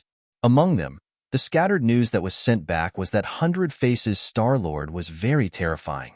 The 100,000 Mountains had become the territory of monsters, and those who barged in would definitely die. After countless failures and sacrifices, the government finally gave up on the idea of sending people into the 100,000 Mountains. But the name 100 Faces Star-Lord was like a nightmare. It spread among the upper echelons of power, and the few big bosses heard it like thunder. Suing Tian also looked at Tang Zheng in shock. After hearing this news, his heart couldn't help but beat faster. 100 Faces Star-Lord had already made them helpless. If Yamato no Orochi was added, it would definitely be a huge disaster. Then wouldn't they immediately attack us? Suing Tian asked in a hoarse voice. Tang Zheng had also been thinking about this problem. After a few days of thinking, he rejected this idea. He shook his head and said, "No." "Oh, why?" The other two looked at Tang Zheng curiously, as they were curious about this answer that was out of their expectations, because they have a bigger plan. My intuition is that they won't act rashly before this plan succeeds. This was the conclusion that Tang Zheng came to from 100 Faces Star-Lord's reaction of biding his time for such a long time. He believed in his own results. A bigger plan? What's that? Tang Zheng didn't intend to reveal this news at first, but after seeing the bureau chief, he changed his mind. Perhaps letting the government know this news would be more effective in stopping 100 Faces Star-Lord's plan. Use the Mountain River Blood Sacrifice Array, formed by tens of thousands of people to bring the Devil Clan back to this world, Tang Zheng said in a deep voice. Swoosh swoosh. As soon as this was said, the two of them changed their expressions. They were no stranger to the term Devil Clan. They knew what the Devil Clan represented. They represented slaughter and blood. If the Devil Clan descended, then this world would really be finished. The bureau chief couldn't help but grab Tang Zheng's hand and ask, "Will the Devil Clan really descend to this world?" Tang Zheng said honestly, "It's possible, as long as 100 Faces Star-Lord's plan succeeds." That Mountain River Blood Sacrifice Array? Yes, this formation is extremely bloody and vicious. It requires the lives and blood of tens of thousands of people as a catalyst to activate the formation and bring the Demon Clan back from the skies beyond. Tang Zheng's voice couldn't help but become heavy. He couldn't imagine what would happen to this world after the Devil Clan descended. How do we stop him? The bureau chief asked directly. Use all the information we have to search for the missing people in various places and stop 100 Faces Star-Lord from finding so many victims. Suing Tian asked worriedly, "Will it work?" Tang Zheng wasn't very confident. He said helplessly, "Do your best and leave the rest to fate." "No. How can this world be destroyed by 100 Faces Star-Lord? We can't be so lucky." "What do you mean do your best and leave the rest to fate? That's too negative. We have to deal with it actively." Suing Tian, "I give you full authority to mobilize any resources to investigate the entire country. We can't neglect any missing people. We have to investigate to the end." The bureau chief gave a strict order. "Yes." Suing Tian straightened his body and said passionately. He couldn't hide the excitement between his brows. During the last meeting, he was almost in despair. Tang Zheng's actions caused the country to be in a passive position. Furthermore, with Xing Feng fanning the flames, his situation became even worse.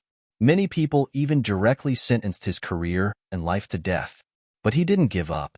He finally convinced the bureau chief to meet Tang Jing. He even brought Tang Jing over personally. Fortunately, he arrived in time and stopped the conflict between Tang Jing and the Dragon Group. Otherwise, when the bureau chief heard about the conflict between Tang Jing and the Dragon Group, he would have given up on meeting Tang Jing. There wouldn't have been so many things that followed. Su Yingtian heaved a sigh of relief, but he didn't show it. His face was still serious. Tang Jing didn't know that his unintentional actions had a positive impact on the country, and it was a positive impact that affected thousands of families. Originally, the problem of human trafficking in the country was not stopped. But because the country increased its efforts to investigate missing people, many missing people were found in time and reunited with their families. There were many women and children among them. Chapter 7:14. The bureau chief looked at Tang Jing sternly and asked, "As a cultivator, you have a special identity. Do you have any suggestions?" Tang Jing's heart moved, and he asked the question that had been buried in his heart for a long time. "How does the country view cultivators?" Hiss. Su Yingtian sucked in a breath of cold air. This question was too direct. The bureau chief was calm and said, "Cultivators and martial artists are the same. They are also part of society. A few hundred years ago, cultivators were expelled. That was because people were limited by their knowledge and experience. Now that technology is advanced, many things are different. Cultivators can also exist in this world like martial artists." Tang Jing was happy. It seemed that the government's attitude towards cultivators was much more open-minded. They didn't just suppress them. However, cultivators are too special. Or rather, they are too powerful. If too many of them exist in this world, there will be many problems. The bureau chief added. Tang Jing's head thumped. It was as if a bucket of cold water was poured on his head. His excitement was extinguished. He smiled bitterly. He was too naive.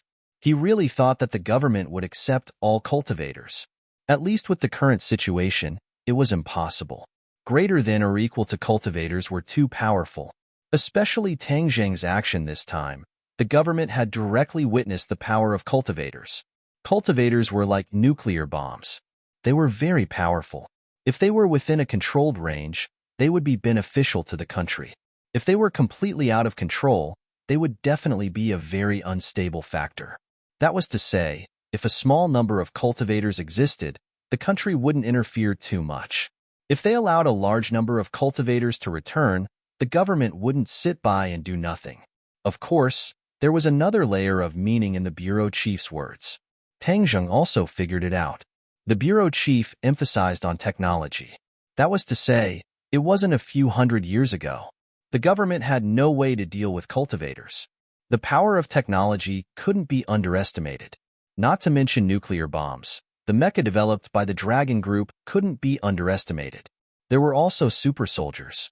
No one could be sure that super soldiers wouldn't be weaker than cultivators in the future. Also, super soldiers could be mass-produced. That would be a very terrifying force. The bureau chief's words were a combination of kindness and authority, which gave Tang Jing a lot of insights. However, he was not as enthusiastic as Tian Chanzi about the return of the large group of cultivators. He had already determined that if the large group of cultivators returned, it would not be of much benefit to the ordinary people. What he considered was not the stability of the regime, but the benefits to the general public. Both sides had different starting points, but they could be considered to have reached the same conclusion. Thus, Tang Jing solemnly nodded and said, "Cultivators will not harm the country, but I hope that the country will not judge people with colored glasses, or sooner or later there will be problems." As soon as he said this, Su Yingtian's back was drenched in sweat. These words were too bold. It was equivalent to threatening the other party, telling the government not to go too far. Otherwise, the cultivators would also resist. No one had ever dared to say such things in front of the chief. Su Yingtian was secretly anxious for Tang Jing. Newborn calves were not afraid of tigers. The bureau chief looked at Tang Jing with burning eyes. Their eyes met, and after a long time, the bureau chief took the initiative to reach out his hand and simply said, "Okay." The two hands tightly held together, and it could be considered that they had reached a preliminary consensus. Su Yingtian brought Tang Jing out of the study and said in a low voice, "You are so bold. You scared me to death just now. I almost had a heart attack." Tang Jing smiled indifferently. "Is it so exaggerated?" "Of course. You don't know, but if there is really a disagreement, there are countless experts in the dark who are not to be trifled with." Su Yingtian said with a bitter smile, "I am not to be trifled with either." Tang Jing said quietly, "If the other party really wanted to kill him, he would not sit still and wait for death." In the end, it was still unknown who would emerge victorious. If Su Yingtian knew his true thoughts, he would probably be so scared that he would hide far away. Seeing Tang Jing's disapproving expression, Su Yingtian only hoped to bring them away from this place as soon as possible. Suddenly, a person walked in front of them. The two of them were startled, and their expressions became somewhat unsightly. Enemies are bound to meet on a narrow road. They actually met Xingfeng here. Xingfeng strode towards the two of them and stopped in front of them. He coldly looked at Tang Jing and said, "This time, consider yourself lucky. You managed to get away with it." Tang Jing looked at the other party in ridicule and said, "Xingfeng, to be honest, when I first saw you, I really did not expect that you would have today. Otherwise, when we were in Dianan, you would have died long ago." Xingfeng's pupil shrank and said, "I still have to thank you. If not for you, I would not have today's achievements." This was the truth. Back then, Xingfeng was just a general in the army in Dianan. He still had to look up to Long Xianyuan. But now, he was the leader of the dragon group, and the power of the Long family was no longer a threat to him. "Then we will meet again. Let's see who will have the last laugh." Tang Jing did not waste time with the other party and directly said it out loud. "Then let's wait and see." Xingfeng coldly snorted, walked past the two of them, and strode away. Turning his head to look at his back, Tang Jing frowned and said, "The chief summoned him?" Su Yingtian sighed and said, "The situation of the Dragon Group and the National Security Bureau as equals has already formed. Especially this time, the Dragon Group was one step ahead of the National Security Bureau in reporting the island nation's information, causing the National Security Bureau to be very passive. The Dragon Group is in the limelight. I've implicated you." Tang Jing patted Su Yingtian's shoulder. "What's there to be polite about? My point of view is the same as yours. The Dragon Group won't be able to jump around for long, especially since Xingfeng is too high profile. Furthermore, he has the final say in the Dragon Group."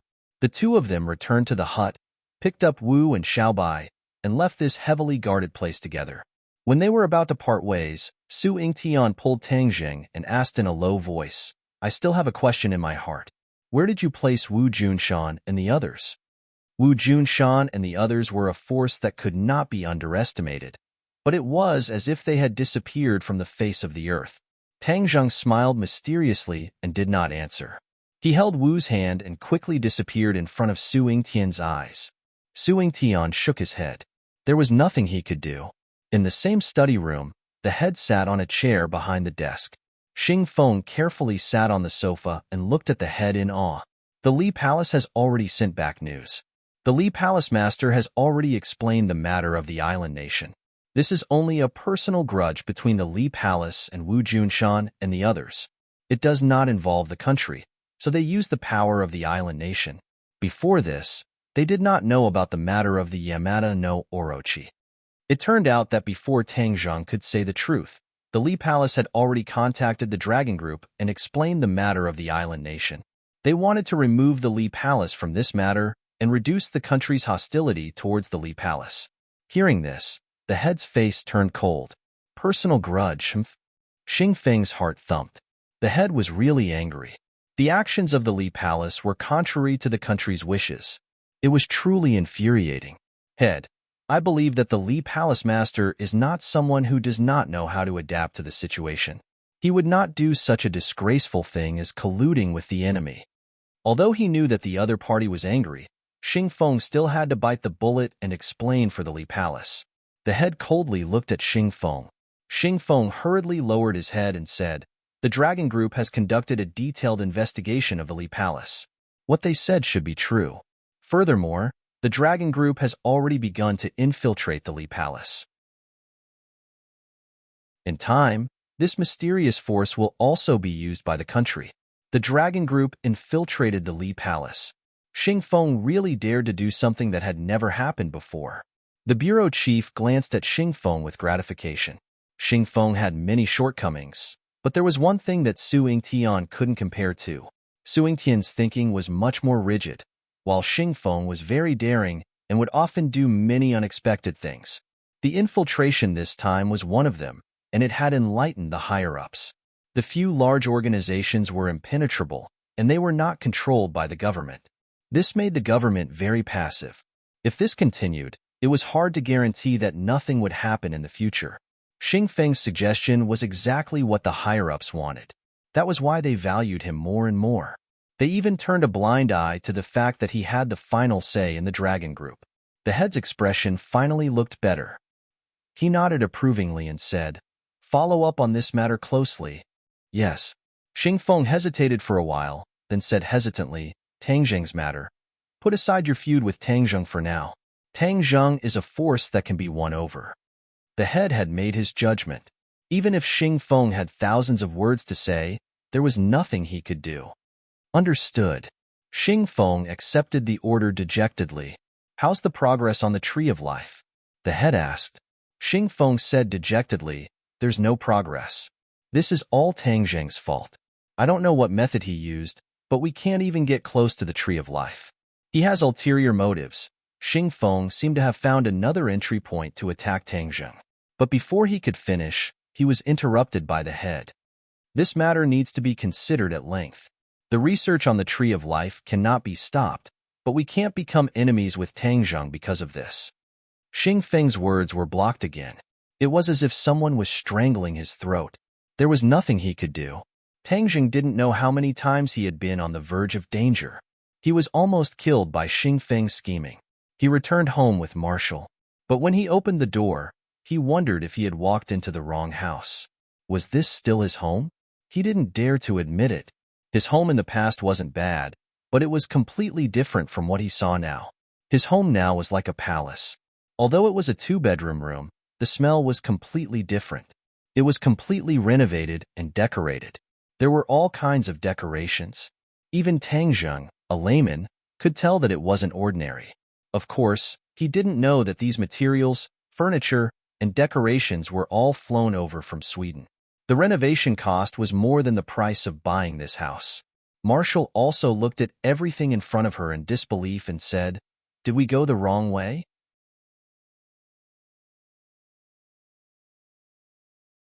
Chapter 7:15. Tangzheng and Wu strode in. Since they didn't go wrong, they couldn't just enter and not enter. Wu looked around curiously. She had to admit that Princess Anne's taste was indeed extraordinary. Even someone like her, who didn't know anything about decorations, could see the extraordinary charm. Tangzheng couldn't help but exclaim in admiration, "If I were to come back in a while, I'm afraid this place would have become a real palace," Wu said with a gloomy face. "This kind of woman is really powerful. What's so great about that? This is the education she received since she was young, just like how you know martial arts." Tangzheng said disapprovingly, "Really? Of course." Dong dong dong. While they were talking, the crisp sound of high heels hitting the ground rang out, followed by a beautiful voice. "Ah, Tangzheng, you're back." As soon as she finished speaking, a figure flew over like a gust of wind. If not for Tangzheng moving to the side, she would have directly pounced on Tangzheng. If this person wasn't Princess Anne, who else could it be? Princess Anne was still perfect and flawless, causing people's hearts to palpitate. She stared at Tangzheng with a pair of big black eyes, looking at him in pleasant surprise. During this period of time, not only did her life as a commoner not consume her noble temperament, it made her seem even more outstanding, like the most noble and holy white swan in the world. "You're finally back. I thought you would never come back after leaving without saying goodbye," Princess Anne said happily. Tangzheng pointed to the house with a straight face and asked, "What did you do to me? Is it beautiful?" Princess Annie showed off excitedly, just like a child showing off the fruits of her labor to an adult. "These are all carefully designed by me. Every piece of decoration was personally selected by me. They were flown in from Sweden. I guarantee that they are absolutely authentic. Tang Zheng rolled his eyes and said, Is there a need for that? Of course it is necessary. Home is the most important place for us to live in. If we aren't satisfied with it, then we won't have the energy to work and study all day. So this is necessary. Princess An nodded and said solemnly. Tang Zheng was speechless. According to his understanding, a home was a place to put one's soul. A simple house was enough. There was no need to be so luxurious. There was indeed a world of difference between a princess and a commoner. You came back at the right time. I've been in Huaxia for so long, but I've never had the chance to take a good look around the capital. Every day, I have to juggle between school and home. I'm getting tired of it, Princess An grumbled. No time. Tang Zheng refused without hesitation. Princess An was not angry. She rolled her eyes and slyly said, If you promise me, then I will tell you something very important. What is it? Promise me and I'll tell you. If you don't want to say it, then forget it. Tang Zheng was not going to fall for it. Okay, I'll tell you. Princess An compromised. Yi Dingdang is sick? What? Tang Zheng was shocked. I knew you would be interested. Princess An proudly said. Ever since you silently disappeared, she has been sick. Tang Zheng did not say anything and rushed out the door. Stop. Where are you going? Princess An shouted. I'm going to look for Dingdang. To tell the truth, when he heard that Yi Dingdang was seriously ill, Tang Zheng's heart felt as if it had been hollowed out. Worry surged in, accompanied by a strong sense of self-blame. Come back, you don't have to go. She has already recovered. Princess An quickly said, Recovered? Of course, you disappeared for so long. If she was sick for so long, then wouldn't it be very serious? Then what kind of illness does she have? Princess An shook her head. I don't know, but I heard from their roommates that it should be related to you. Related to me? Tang Zheng felt a pain in his heart as he remembered the last time they parted. Yi Dingdong's determination to leave the table in the middle of the night, as well as the intense pain in her eyes. Even a blind person could see it clearly. It would be strange if she wasn't angry and sad that he had disappeared for no reason. Therefore, her illness was most likely caused by him. Thinking to this point, Tang Zheng could not stand still any longer and said to Marshall, Go to my room to rest. I'll leave for a while. Although Marshall knew what Tang Zheng was going to do, she did not stop him. She had thousands of voices in her heart that wanted to stop Tang Zheng, but in the end, she did not say anything. Hey, don't go. I've already told you. You have to accompany me to the capital. Princess An did not have any worries and straightforwardly called out. Tang Zheng did not even turn his head as he turned a deaf ear and disappeared through the door, leaving behind the two women looking at each other in dismay. Princess An fiercely stomped her feet and said, If I had known earlier, I wouldn't have told him this news. I ran away so quickly like a rabbit. With that, he turned his gaze and fixed it on Marshall. The corner of his mouth slightly raised as he asked with interest, You are Marshall, right? Marshall proudly raised his head and did not answer. He directly walked towards Tang Zheng's room. Wow, you have a personality. Princess Anne's eyes lit up. She had never been a person who followed the rules and regulations. She was a typical rebel amongst the princesses of the royal family. Seeing martial arts being so cold, she did not feel offended. Instead, she was interested. It's almost time for dinner. It must be over. I'll treat you to a meal. Princess Anne took the initiative to express her goodwill. If it was anyone else, they would definitely be overjoyed. They would feel that it was their greatest honor. But Marshall did not take this lying down. He turned around and left. With a bang, he closed the door, leaving Princess Anne to stare. She smacked her lips. She did not feel offended. Instead, she praised from the bottom of her heart. Such a girl with a personality is really too interesting. It seems that we will be living under the same roof in the future. That's great. Oh, no. Doesn't this mean that Tang Zheng is going to live with Marshall? Her face instantly darkened, and the light in her eyes also disappeared in an instant. Tang Zheng anxiously rushed to school, but was told that Yi Dingdang had gone home. Thus, under the complaints of Yi Dingdang's 3 roommates, He hurriedly rushed towards the Ye family.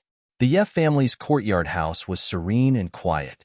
However, it was completely different from the courtyard house that Tang Zheng previously went to. He did not rush into the Ye family's entrance because he was stopped at the entrance. He was already considered a frequent guest of the Ye family. How could the guards at the entrance not recognize him? However, he was still stopped. Tang Zheng suspiciously raised his eyebrows and asked, "What's going on with you guys?" "Sorry, the Ye family does not welcome you." The guard stiffly said, "Does not welcome me? Did you recognize the wrong person?" Tang Zheng asked in confusion. "Of course we recognize you. We would still recognize you even if you turned into ashes."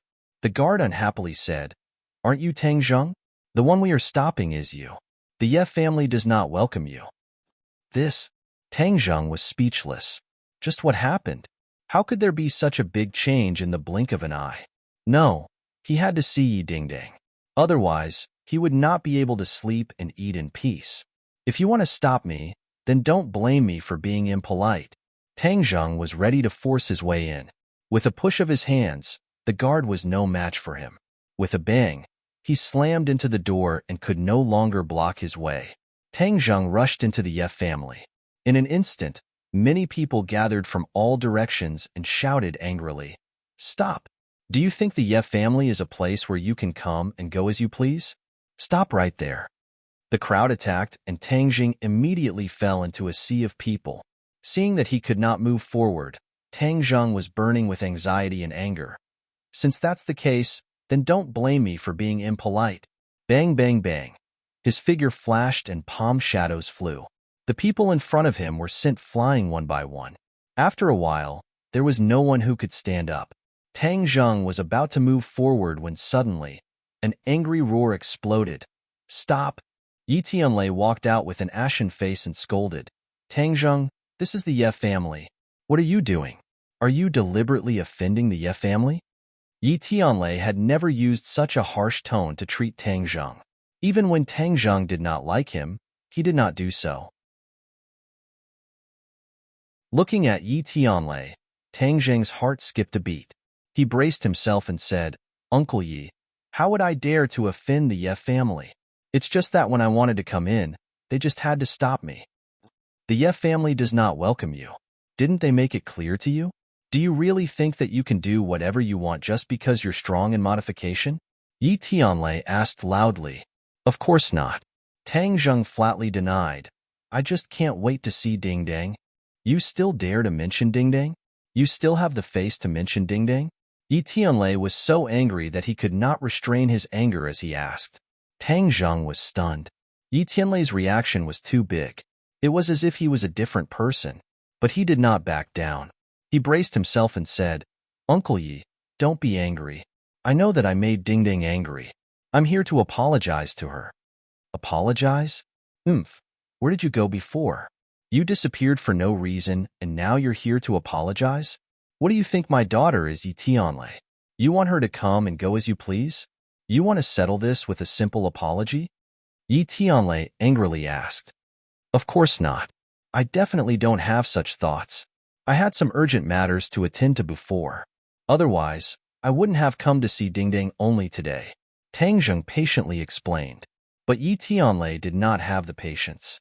He didn't even want to say another word to him. He waved his hand in disgust and said, "There's no point in saying more. The Ye family does not welcome you, and Dingdang doesn't want to see you either. Also, I'm telling you, from now on, don't disturb my daughter."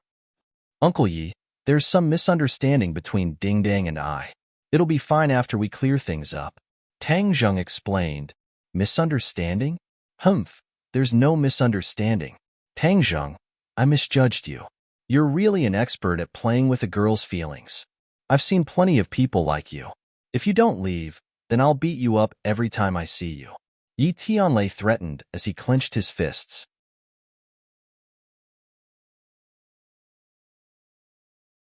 Chapter 716. Yi Tianlei angrily glared at Tang Zheng and said, "Do you really think I don't dare to hit you?" Tang Zheng raised his neck high, his gaze firm, clearly expressing his attitude. "Fine, since that's the case, then I'll fulfill your wish." Seeing this, Yi Tianlei flew into a rage. Kacha, his fist clenched tightly. So, like lightning, his large fist struck Tang Zheng's chest. He only used 50% of his strength. He thought that Tang Zheng would dodge, but he did not dodge at all, directly taking this punch. Pong! With a muffled sound, Tang Zheng was like a sandbag, flying backwards and fiercely crashing into a tree trunk. Kacha, the tree trunk snapped in half. Pooh! Tang Zheng spat out a mouthful of blood. Although this punch was not enough to heavily injure him, he did not use his martial arts to block it. All of the power was completely absorbed by his body, so there was no need to doubt the shock to his internal organs. Why didn't you dodge? Yi Tianlei asked. Tang Zheng wiped the blood from the corner of his mouth and said, I already said that I would let you hit me. Why would I dodge? Yi Tianlei was speechless, his expression changing slightly. Even though he looked angry on the surface, his heart did not feel good at all. He had always thought highly of Tang Zheng, as this kind of young elite was as rare as phoenix feathers and qilin horns. He and Ding Dang were originally a match made in heaven, but who would have thought that in the end, he would hurt his daughter's heart and even cause her to fall ill? If it was any other parent, they would be angry. Inside the room, two pairs of eyes stared at Tang Zheng through the gap in the window. When she saw Tang Zheng injured and spitting out blood, Yi Dingdong's expression changed, her snow-white teeth biting her lips. Feng Xinyang saw her daughter's appearance from the side and faintly sighed, saying, Little handsome brother is actually quite good. Just punish him a bit. If this continues, there will be no way to end it. Yi Dingdang resolutely said, I have nothing to do with him anymore. What's the point? You two are really a good match. If you withdraw, wouldn't other women be taking advantage of you? Feng Xinyang persuaded earnestly. Humph, wouldn't that fulfill his wish? Doesn't he like those women? Yi Dingdang said in a bad mood. Dingdang, I won't interfere with your decision, but don't blame me if you regret it in the future. Yi Dingdang turned to look at her mother and said, You've been with Dad for so many years. Has he ever looked for other women? Feng Xinyang raised an eyebrow. If he dares, it would be strange if I didn't cripple him. Yi Dingdang smiled bitterly. If Dad can do it, why can't he? Feng Xinyang hesitantly said, Everyone is different. Your father isn't as capable as him. Just because he's capable, he can flirt with other women? Feng Xinyang wanted to say yes. In today's society, how many successful people are loyal to one person? But looking at her daughter's expression, she took back these cruel words. Yi Dingdang coldly snorted and said, Before, I chose to turn a blind eye. But I didn't expect that not only did he not restrain himself, he became more and more unbridled. I'm afraid he can't even count how many women he has by his side. All right, since you've made your decision, I won't persuade you. But we can't always let him cause trouble outside. Humph, I want to see how long he can cause trouble. Yi Dingdang turned around and sat on the sofa, picked up a book and started reading. Feng Xinyang helplessly shook her head. She said in her heart, What's the point of torturing these two people? She glanced out the window and secretly said, Little handsome brother, why are you so muddle-headed? At this moment, Tang Zheng wasn't muddle-headed at all. His mind was very clear. He finally realized the seriousness of the situation. Yi Dingdang was serious this time. People were most afraid of being serious. Once they were serious, things would develop in an unpredictable direction. Tang Zheng didn't want to see such a result. He decided not to leave. He had to see Dingdang and explain things to her face to face. You really don't want to leave? Yi Tianlei was at his wit's end and asked again. Yes. All right, then you wait. I'll see how long you wait. Yi Tianlei angrily flicked his sleeves and left. He really couldn't do anything about Tang Zheng. Tang Zheng looked towards a small room in front of him. He could confirm that there were two people looking at him in that room. One of them had a very familiar aura. It must be Yi Dingdang. However, he did not rush in immediately. He knew that Yi Dingdang was still angry, so he would wait for her to calm down. He could afford to wait. As night fell, in the courtyard of the Ye family, a person stood upright like a piece of wood. The people of the Ye family pointed at him from time to time, but Tang Zheng ignored them. He only stared straight at the room, hoping that the moment the door opened, the figure that haunted his dreams would walk out. "Who is this? Why are you standing here in the dark? Scram to the side." Suddenly, a delicate voice came from behind him. Tang Zheng frowned. Without even turning his head, he knew who it was: Yi Meiyu. Yi Meiyu had used a honey trap on Tang Zheng back then, but Tang Zheng did not react at all, causing her to fly into a rage out of humiliation, and she had always harbored a grudge in her heart. In addition, the good relationship between Tang Zheng and Yi Dingdong's family made Yi Tianlei's position in the Ye family more and more stable, which made Yi Meiyu even angrier. Today, Yi Meiyu was in a good mood. A while ago, Yi Dingdong was seriously ill, so she was secretly happy for a long time. Previously, she went to a party and hooked up with a little fresh meat. Only then did she go home in satisfaction. However, she did not expect that not long after she entered the house, she would almost bump into someone. Her good mood was immediately destroyed, and her big mistemper immediately flared up. Seeing that the other party was silent and did not move at all, Yi Meiyu felt that she had been completely ignored. She did not recognize Tang Zheng and thought that he was just a servant of the Ye family. She immediately flew into a rage and raised the bag in her hand to smash Tang Zheng's head, shouting, "I told you not to open your eyes. I want you to know how powerful I am." Tang Zheng could withstand Yi Tianlei's fist, but that did not mean that anyone could hit him. Hearing the sound of the wind behind him, he grabbed onto the other party's bag and forcefully snatched it away. With a sound, the bag turned into a gust of wind and flew over the courtyard wall, disappearing without a trace. After Yi Meiyu's brain went blank for a short period of time, she completely exploded and shouted hysterically, "You dare to resist? Men, capture him and beat him up. When did the Ye family let such an ignorant fellow in?" However, no one responded to her, and no one came to stand up for her and chase away Tang Zheng. Yi Tianlei had already given the order to treat Tang Zheng as heir and ignore him. Seeing that no one came to help her, Yi Meiyu was so angry that her lungs were about to explode. She rushed to the front of Tang Zheng and forcefully swallowed the vulgarities that she was about to blurt out. She stared dumbfoundedly at the face that she would never forget even if she became a ghost. "Tang Zheng, it's him. Why is he here? Is he here to look for Yi Dingding again?" Yi Meiyu's expression changed rapidly as she ridiculed, "Oh, I was wondering who it was. So it's the famous Tang Zheng, standing in our courtyard in the middle of the night. Are you here to be our Ye family's guard?" Tang Zheng glanced at her and said, "Scram!" Immediately, the mocking smile on Yi Meiyu's face froze. Her face turned from red to white, and finally to ashen, and said, "Tang Zheng, this is the Ye family. It's not your place to be arrogant and despotic." Tang Zheng coldly snorted and ignored her, only staring straight at Yi Dingdong's room. Seeing that she was ignored, Yi Meiyu became even angrier. Following his gaze, she immediately locked onto the room and said angrily, "I understand now. You're relying on someone to support you, right? I, Yi Meiyu, have had enough. Today, I want to see how Yi Dingding colluded with outsiders and came to our Ye family to be so arrogant." After she finished speaking, she rushed to Yi Dingdong's door with large strides and smashed the door, causing it to shake violently. "Yi Dingding, come out. You're getting more and more powerful.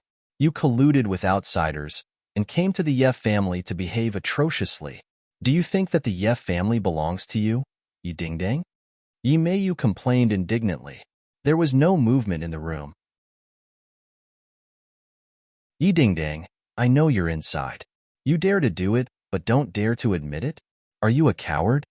Yi Meiyu continued to smash on the door. Tang Jing frowned and berated, "Yi Meiyu, this is none of your business. Scram to the side." Hearing the word scram again, Yi Meiyu felt as if her entire body was on fire. She turned her head and glared angrily at Tang Zheng. She could not do anything to him, especially now that Tang Zheng's strength had increased greatly.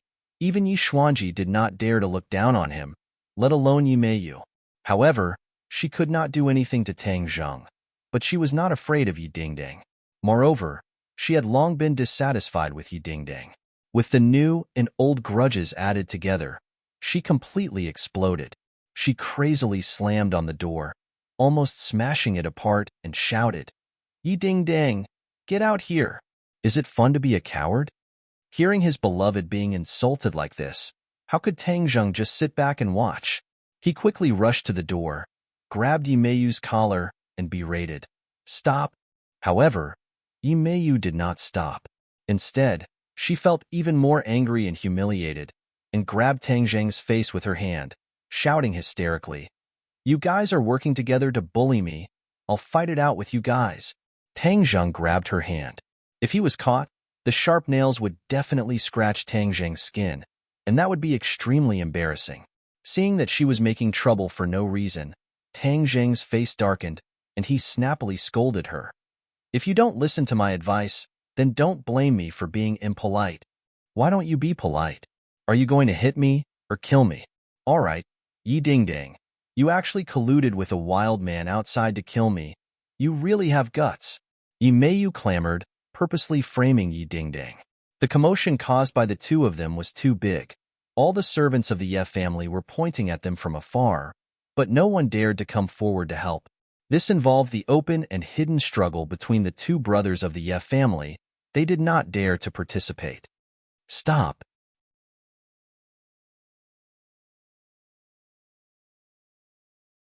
Chapter 717. Tang Zheng's hand that was holding onto Yi Meiyu froze. He stared at the person who walked out and cried out involuntarily, "Ding dang." Yi Ding Dong's face was as calm as the surface of a lake without a single ripple. She coldly said, "Let her go." Tang Zheng released his hand, and when Yi Meiyu regained her freedom, her anger became even stronger.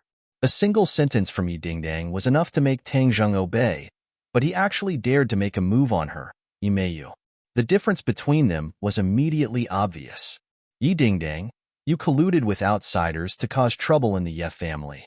I'll fight it out with you." After saying that, he pounced on Yi Ding Dang with bared fangs and brandished claws. Yi Ding Dang did not expect Yi Meiyu to be so unreasonable and even dare to make a move. However, at such a close distance, even if her skills were much better than Yi Meiyu's, it would still be useless. Those long nails would definitely scratch Yi Ding Dong's delicate skin, and might even leave scars and disfigure her. "How dare you?" Tang Zheng was shocked. His reaction was extremely fast as he blocked Yi Meiyu's path in a flash. Puff. Yi Meiyu's fingernails scratched Tang Zheng's neck, leaving a long mark, but it did not cut through his skin. Instead, Yi Meiyu's fingernails broke with a crack. Yi Meiyu let out a heart-wrenching scream. Holding onto her hand, she immediately retreated and looked at Tang Zheng in shock. She had clearly succeeded, but why was the other party not injured at all?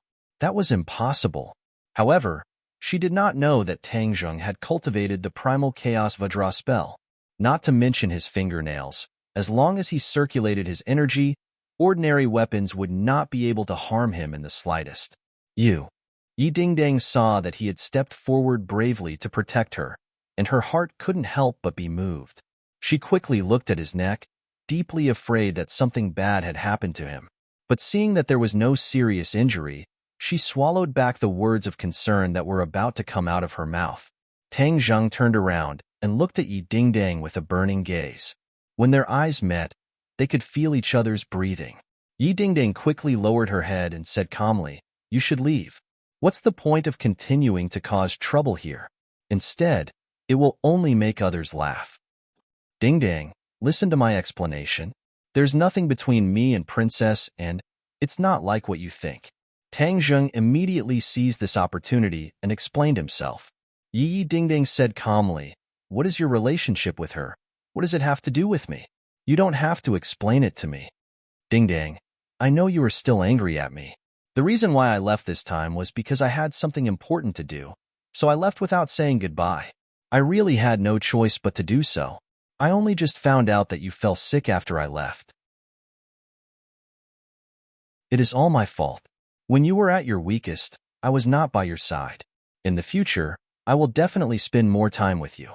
Yi Ding Dong's eyes showed some fluctuations, but her face didn't change in the slightest. She said, "I don't want to hear this. It's useless for you to say this to me. I also don't need you to accompany me. You have so many women, you can accompany them as much as you want." Tang Zheng finally knew where the crux of the matter was. She wasn't angry with Princess Anne, but his messy relationship with other women. But now that things had come to this, he had no way of abandoning other women. He couldn't do this. It wasn't because he was a playboy, but because of his responsibility as a man. He made a promise to them, so he would use his life to keep this promise. Even if there were many difficulties and obstacles, he would do it regardless of rain or shine. This was a dead end. He couldn't give Yi Dingdang what she needed. A complete Tang Zheng who completely belonged to Yi Dingdang.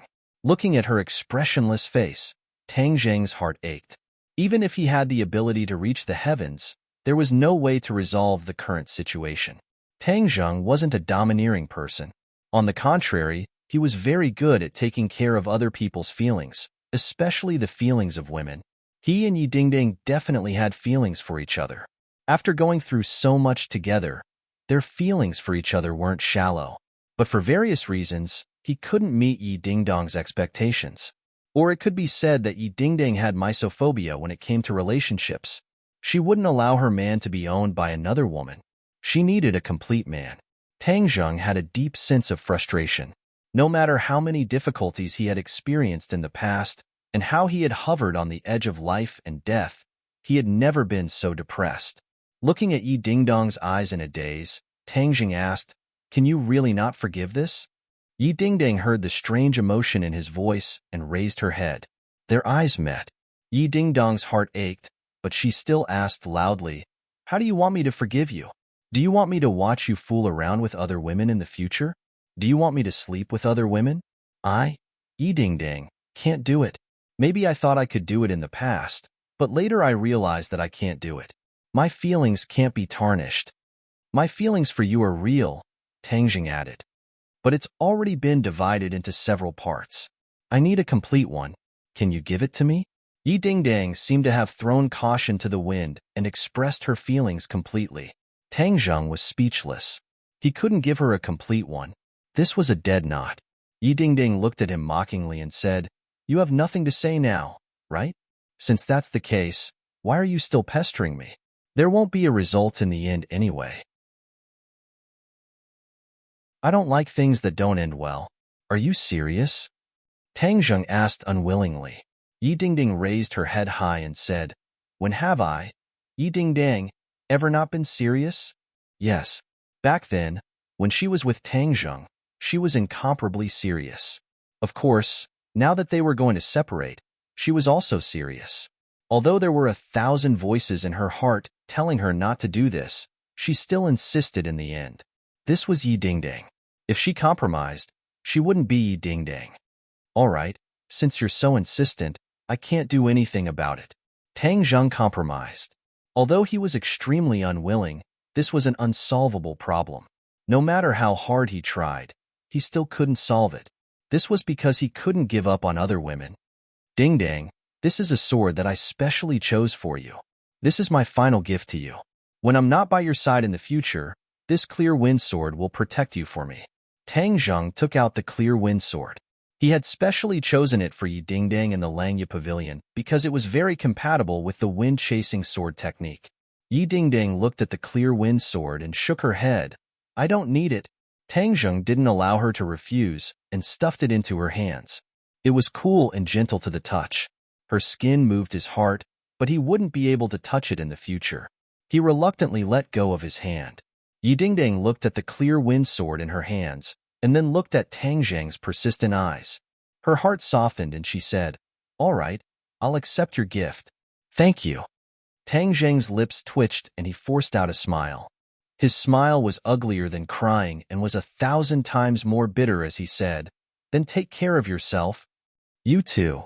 Yi Dingdang looked at him as if she wanted to deeply imprint his appearance in her mind, afraid that she would forget him in the future. They both knew that they couldn't be friends after breaking up like normal couples. They couldn't do it because their feelings for each other were too deep. When their feelings were too deep, if they couldn't have each other, they couldn't force themselves to be friends. That would be too cruel and painful. "I'm leaving." Tang Zheng took a deep breath and used all his strength to say these 3 words. Yi Dingdang nodded. Tang Zheng turned around. His legs felt as if they were filled with lead. His breathing also became heavy, as if he couldn't catch his breath. However, he did not turn around and walked out of the Yi clan's main door under countless gazes. The others could feel the strong feelings between the two of them, but fate played tricks on them. Sometimes, things just couldn't go as one wished. Only one person was overjoyed. Yi Meiyu almost jumped up in joy and laughed out loud. Yi Dingdang and Tang Zheng's relationship had always been valued by Yi Dingdang, and Yi Meiyu paled in comparison. But now that the two of them had broken up, Yi Dingdang's advantage was gone. When Yi Dingdang was sad, Yi Meiyu was happy, and incomparably happy at that. Seeing her looking at the clear wind sword in her hand in a daze, Yi Meiyu mocked mercilessly. What's so good about a broken sword? No one wants it even if it's a piece of scrap metal. Yi Dingdang's expression changed. Swoosh, the treasured sword was unsheathed. The sword intent soared into the sky. The bright sword tip was pointed at Yi Meiyu's throat. If it moved another inch, it would pierce through her throat. Yi Meiyu looked as if she had been immobilized. She immediately raised her hands and exclaimed, Yi Dingdang, what are you doing? If you dare to insult this sword again, and insult Tang Zheng again, I will use this sword to kill you, Yi Dingdang said with killing intent. Yi Meiyu's entire body trembled. She could see a strong killing intent in Yi Dingdang's eyes. If she dared to speak rudely again, she had no doubt that Yi Dingdang would kill her. I don't dare. I don't dare. Yi Meiyu immediately begged for mercy. Humph. Yi Dingdang snorted coldly. Just as she was about to put away the clear wind sword, a figure appeared beside her. His finger brushed against the sword and praised. Good sword, a rare treasure sword. This ghost-like person was the patriarch of the Ye family, Yi Xuanji.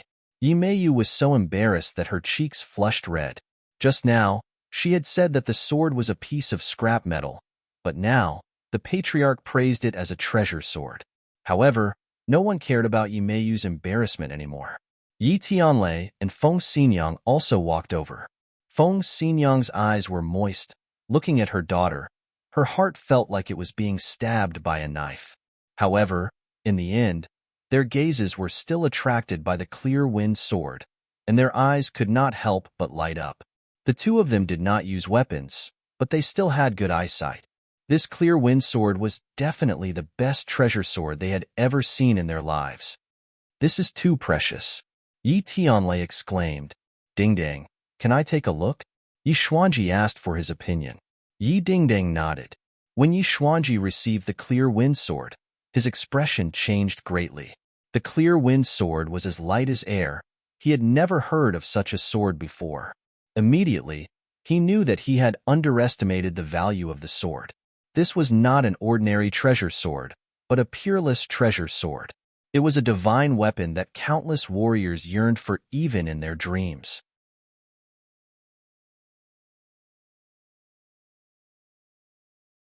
Chapter 718. Yi Xuanji stared blankly at the clear wind sword and asked, Dingdang, do you know where he got this sword from? Yi Dingdang was not in the mood at all as she shook her head. Yi Xuanji could also see that she was in low spirits, but he still had too many questions in his heart, so he did not give up and continued to ask. Although this is a peerless treasure sword, because it is too extraordinary, it can be said to be of little use to ordinary warriors. Oh, why is that? Yi Tianlei and Feng Xinyang curiously asked. Because it is too light. Normal martial arts cannot control this treasure sword, Yi Xuanji mysteriously said. Yi Tianlei and Feng Xinyang were suddenly enlightened. That's right, how could a normal weapon not have weight? This kind of weapon was like air, and normal people could not control it. It required a set of martial arts. But as far as they knew, they had never heard of this kind of martial arts. For a moment, the three of them felt regret. Having a godly weapon but not being able to use it, this was one of the biggest regrets of a martial artist. Yi Dingdang heard their conversation and expressionlessly said, Tang Zheng has already taught me a set of sword techniques that can control this clear wind sword. He has already taught you a set of sword techniques? What sword techniques? The others were shocked as they could not help but recall the time when Tang Zheng taught her the Jade Maiden Heart Sutra.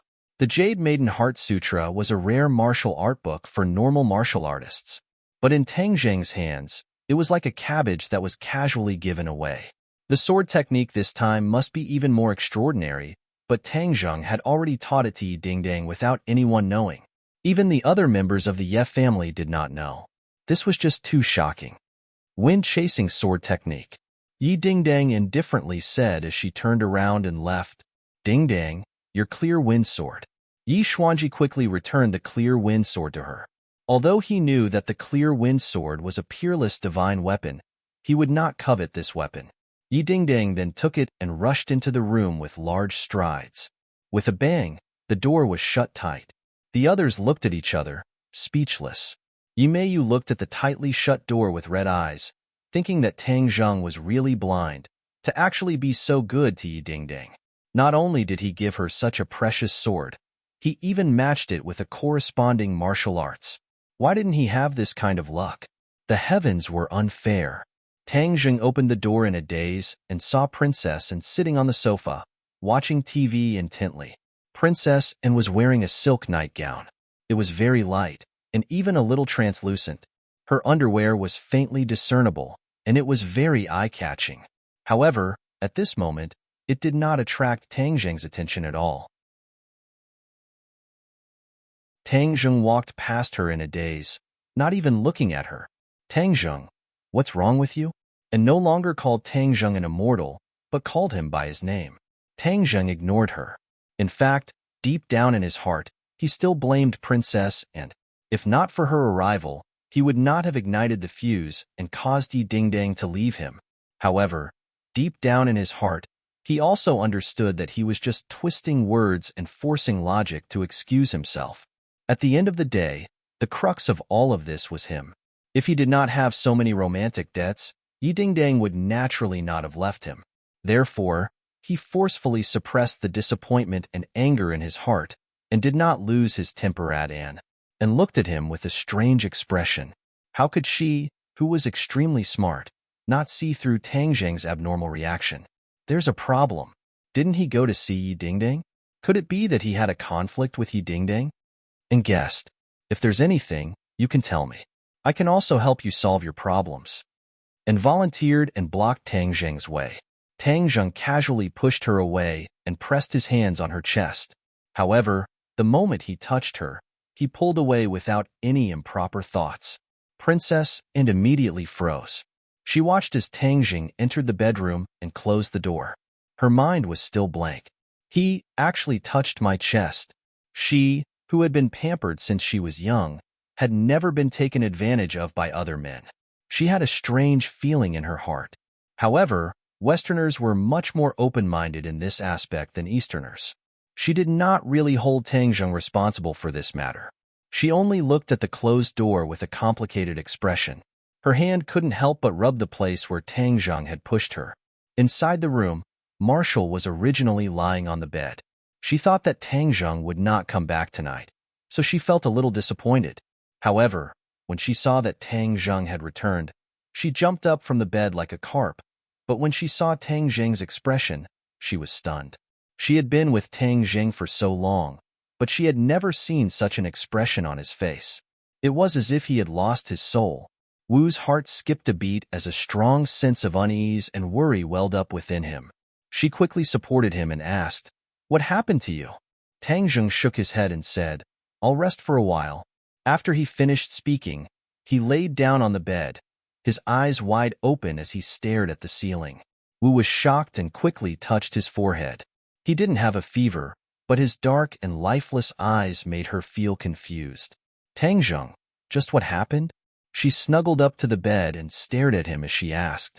Tang Zheng stared at the ceiling, his eyes gradually turning red. The emotions that he had accumulated all the way finally exploded as he said involuntarily, "Ding dang, and I have broken up." Hiss. Wu was so shocked by this news that she sucked in a breath of cold air, her entire body trembling. She was very clear about the inextricable entanglement between Tang Zheng and Yi Dingdang. One had to know that when Wu first met Tang Zheng, Yi Dingdang was by his side and was even being chased by Wu together. Therefore, the two of them shared life and death. This friendship was something that ordinary people would find difficult to achieve. In fact, Wu had to admit that his position in Tang Zheng's eyes was definitely not as high as Yi Dingdong's. However, the two of them had actually broken up. This was no different from a bolt from the blue. Why? Why is she so stupid? Wu asked in disbelief. She really wanted to reach the position that Yi Dingdong had in Tang Zheng's eyes, but that was not something that could be achieved in a short period of time.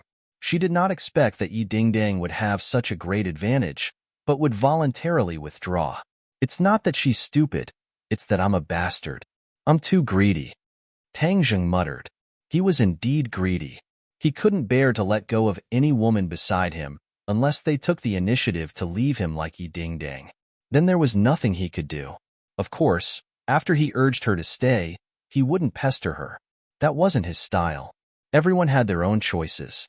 Even though he was extremely reluctant, he still respected the other party's choice. Wu blinked and roughly guessed what was going on. However, he still asked, "You're so good. How could she bear to leave you?" Everyone has their own principles and perseverance. It's different. Tang Zheng shook his head and said absent-mindedly. Looking at his pained expression, Wu did not gloat. She had lost another competitor. Instead, she felt heart-wrenching pain. Because if Tang Zheng was in pain, she would be in 100 times more pain than him. She couldn't help but hug Tang Zheng into her embrace, allowing his head to lean against her full chest. She gently stroked his head and said, "I won't leave you. I'll never leave you." This was a decision she had made a long time ago.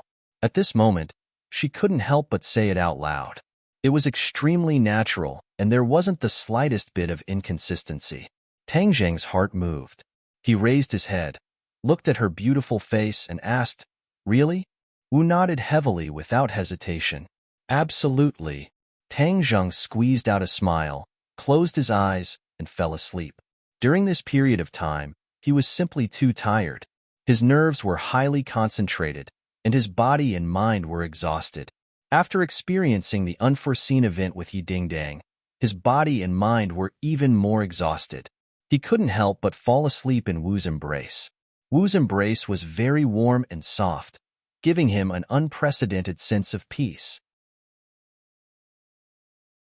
Wu was slightly startled.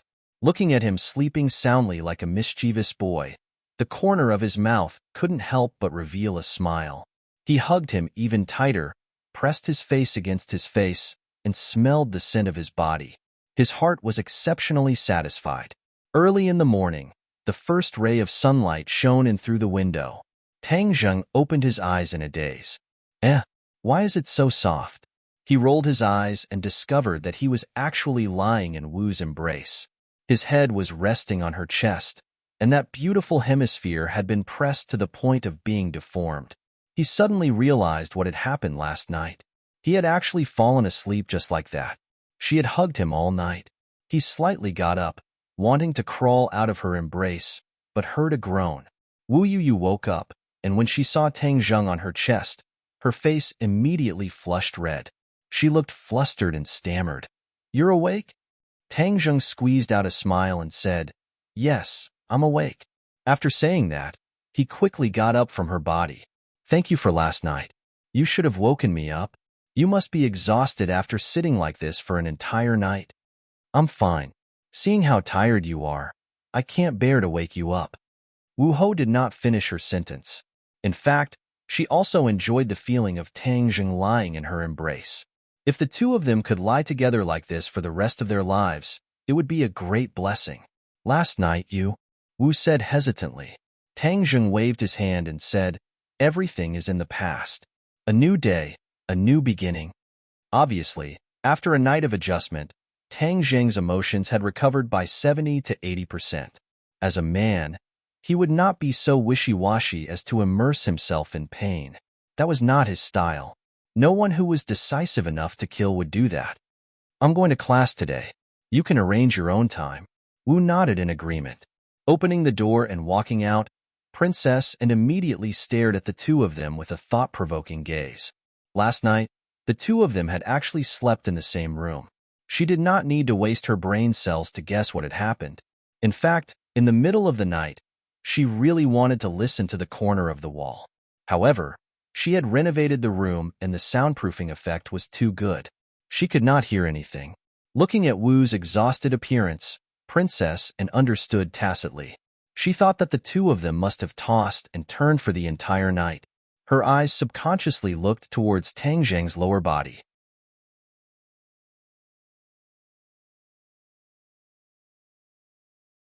Chapter 719. Princess and did not have the chance to gossip about what Tang Zheng and Marshall did last night because Tang Zheng directly left after washing up.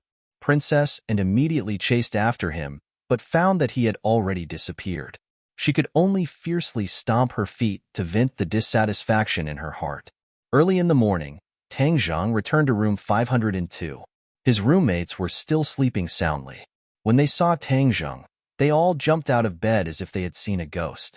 They circled around him a few times and said, "Old three, this time you disappeared for so long. Are you all right?" Tang Zheng gave a knowing smile and shook his head saying he was fine. TSK, old three, this time you played too big. Yi Dingdang is very angry with you. You have to think of a way to calm her down. Tang Zheng's expression darkened and said, "I broke up with her." Broke up? The three of them were all shocked as if they had seen a ghost. They looked at him in disbelief and said, "Old three, you can't be serious, right?" "It's true," Tang Zheng said solemnly. The three of them looked at each other in dismay. They had always thought that Tang Zheng and Yi Dingdang would walk together in the end. Yi Dingdang's valiant and heroic appearance was not something an ordinary person could handle, but they never thought that fate would make a fool of them and the two of them would break up. The three of them secretly sighed and patted Tang Zheng's shoulder. They said with a heavy tone, "Old three, a real man does not have to worry about not having a wife. Even if you give up this big tree, there is still a forest." Tang Zheng did not want to continue this topic and asked, "Did anything happen in school recently?" "Oh, there is one thing. Professor Qi Shaowen has resumed teaching." Tang Zheng nodded his head as this was expected. Back then, with the help of Princess and Qi Shaowen was exposed so that the villains behind him could no longer plot against him. Professor Qi naturally recovered his position and work. The other things are not big, but the island nation next door has an earth-shattering event. Do you know? Tang Zheng nodded calmly. Serves him right. I wonder which ferocious person is so powerful. If I see him, I'll really have to bow 3 times to him. Tang Zheng smiled bitterly. There's no need for that. How is it not necessary? It's very necessary. You don't know how many Huaxia people worship this fierce person. However, this person's identity is too secretive. Normal people can't find out anything about this person. The three of them said regretfully. Tang Zheng shook his head and smiled bitterly. He didn't expect that his impulsive actions would win him so many fans, even though the country was in a passive position. That person might have just done it casually. He didn't think too much about it at that time, Tang Zheng said casually. Third brother, this is something you don't know. This kind of brave warrior naturally plans before taking action. How could he not think of so many things? It's just that the various governments are definitely investigating this person's identity. If it's exposed, it will definitely be dangerous. What's there to be afraid of if there's danger? That hero is so powerful. Who in this world can hurt him? Yes, he's number 1 in the world, invincible in the world. The three of them were impassioned, cheering for this idol they had never met. Looking at this scene, Tang Zheng laughed strangely. In the end, his laughter grew louder and louder. The three of them looked at Tang Zheng strangely and said, Third brother, although we said that hero is the best in the world, you're not bad either. We definitely don't mean to belittle you. Yes, absolutely not. You're our good brother. You're different from that hero. The others echoed. Tang Zheng clutched his stomach and laughed until he couldn't straighten his back. He looked at the three of them strangely and asked, Do you really want to see that person? Of course, I want to see him even in my dreams. The three of them nodded like they were pounding garlic. Suddenly, Zhou Yin had an idea. Third brother, we know that you know a lot of strange people. Could it be that you know this hero? In an instant, the other two also looked at Tang Zheng with eyes full of anticipation. Tang Zheng pretended to smile mysteriously and said, Is this person really that important to you? Of course, my idol. I didn't chase after stars before, but ever since I saw his feats, he's my idol. Sinosaurus patted his hard chest and said solemnly, "All right, then I'll reveal the mystery. Your idol is far away in the horizon, but right in front of you." Tang Zheng raised his hands and said to himself, "Is my idol here? Where is he?" The three of them looked at each other in dismay and swept their eyes around, trying to find traces of their idol. Tang Zheng didn't know whether to laugh or cry. He pointed to himself and said, "Isn't the one standing in front of you me? It's you." The three of them didn't understand for a moment, but as soon as they finished speaking, the three of them opened their eyes wide and stared straight at Tang Zheng. As if they had just woken up from a dream, they said, "Third brother, you're saying that our idol is you? You're that fierce person?" Tang Zheng smiled and nodded his head in acknowledgement. This was not something he did on a whim. A long time ago, he had the thought of helping his roommates become cultivators. However, at that time, the cultivators were weak and were being chased by the martial sect. If he let them become cultivators, it would be like pushing them into a fire pit. Of course, Tang Zheng couldn't do such a thing to his friend, so this plan was put on hold. He specially refined a type of elixir, the energy cultivation pill, and let his roommates eat it as snacks. Unknowingly, the three roommates' bodies had undergone earth-shattering changes, but they were completely unaware of it. The energy cultivation pill could cleanse one's marrow and improve one's physique, making the body more suitable for cultivation. The three of them were completely unaware that they had received such a huge benefit. They just kept glaring at Tang Zheng. Tang Zheng smiled at the three of them. Finally, the three of them confirmed that Tang Zheng was not joking. Moreover, Tang Zheng rarely joked. His idol was actually his roommate, Lao San. "Damn, Lao San. You disappeared for no reason this time because you went to the island nation," Sinosaurus exclaimed as he punched Tang Zheng's chest. The other two woke up from their stupor and said, "Lao San, you're awesome. We always knew that you were very powerful, but we never thought that you would be this powerful." Idol. So Lao San is an idol. Come, everyone must hug one together. I dream of hugging an idol. The four of them hugged each other. Tang Zheng didn't know whether to laugh or cry as he looked at the three of them. After a while, he retracted his smile and said seriously, "Boss, Lao Si, I want to tell you a secret. Are you willing to keep it a secret?" Wang Shiji and Zhou Yin looked at each other and nodded. "Of course, we're not big mouths." Sinosaurus's expression changed slightly. He glanced at Tang Zheng and guessed his thoughts. Sinosaurus had already become a cultivator by chance. Now, if the other two brothers could also become cultivators, then the four of them would roam the world together in the future. How exciting would that be? Just thinking about it made him so excited that he couldn't sleep. This is a very big secret. I didn't tell you before because I was afraid that you would be in danger, but now that things are different, the situation has changed drastically, telling you might not be a bad thing. Moreover, all the decisions are in your hands. I will respect your choice," Tang Zheng said seriously.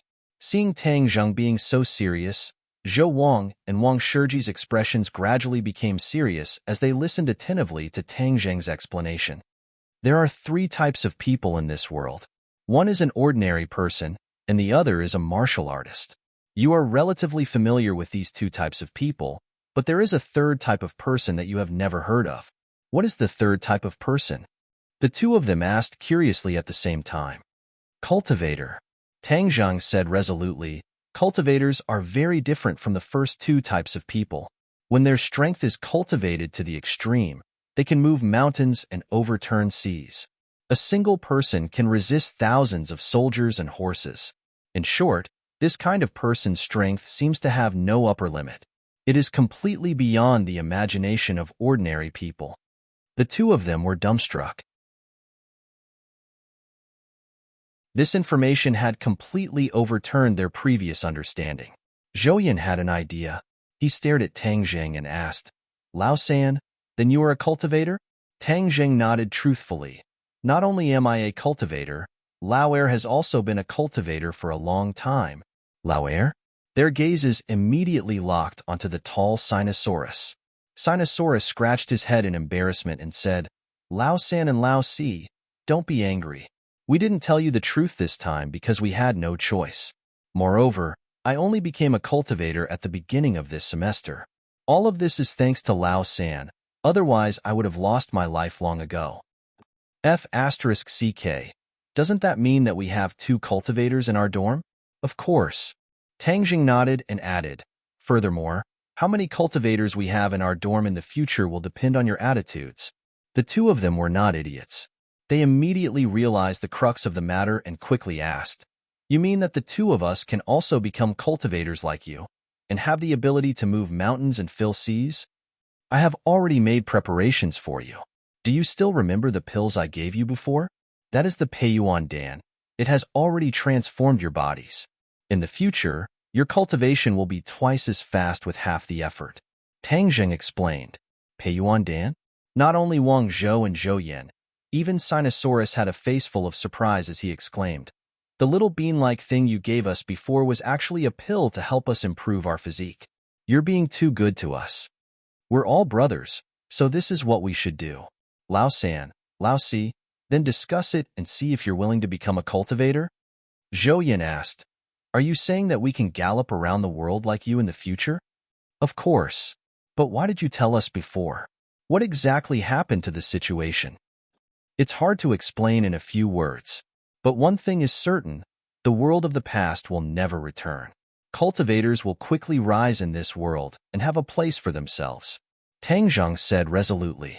Although he was not willing to bring back the cultivators of the sky beyond heaven, it did not mean that he did not welcome other cultivators.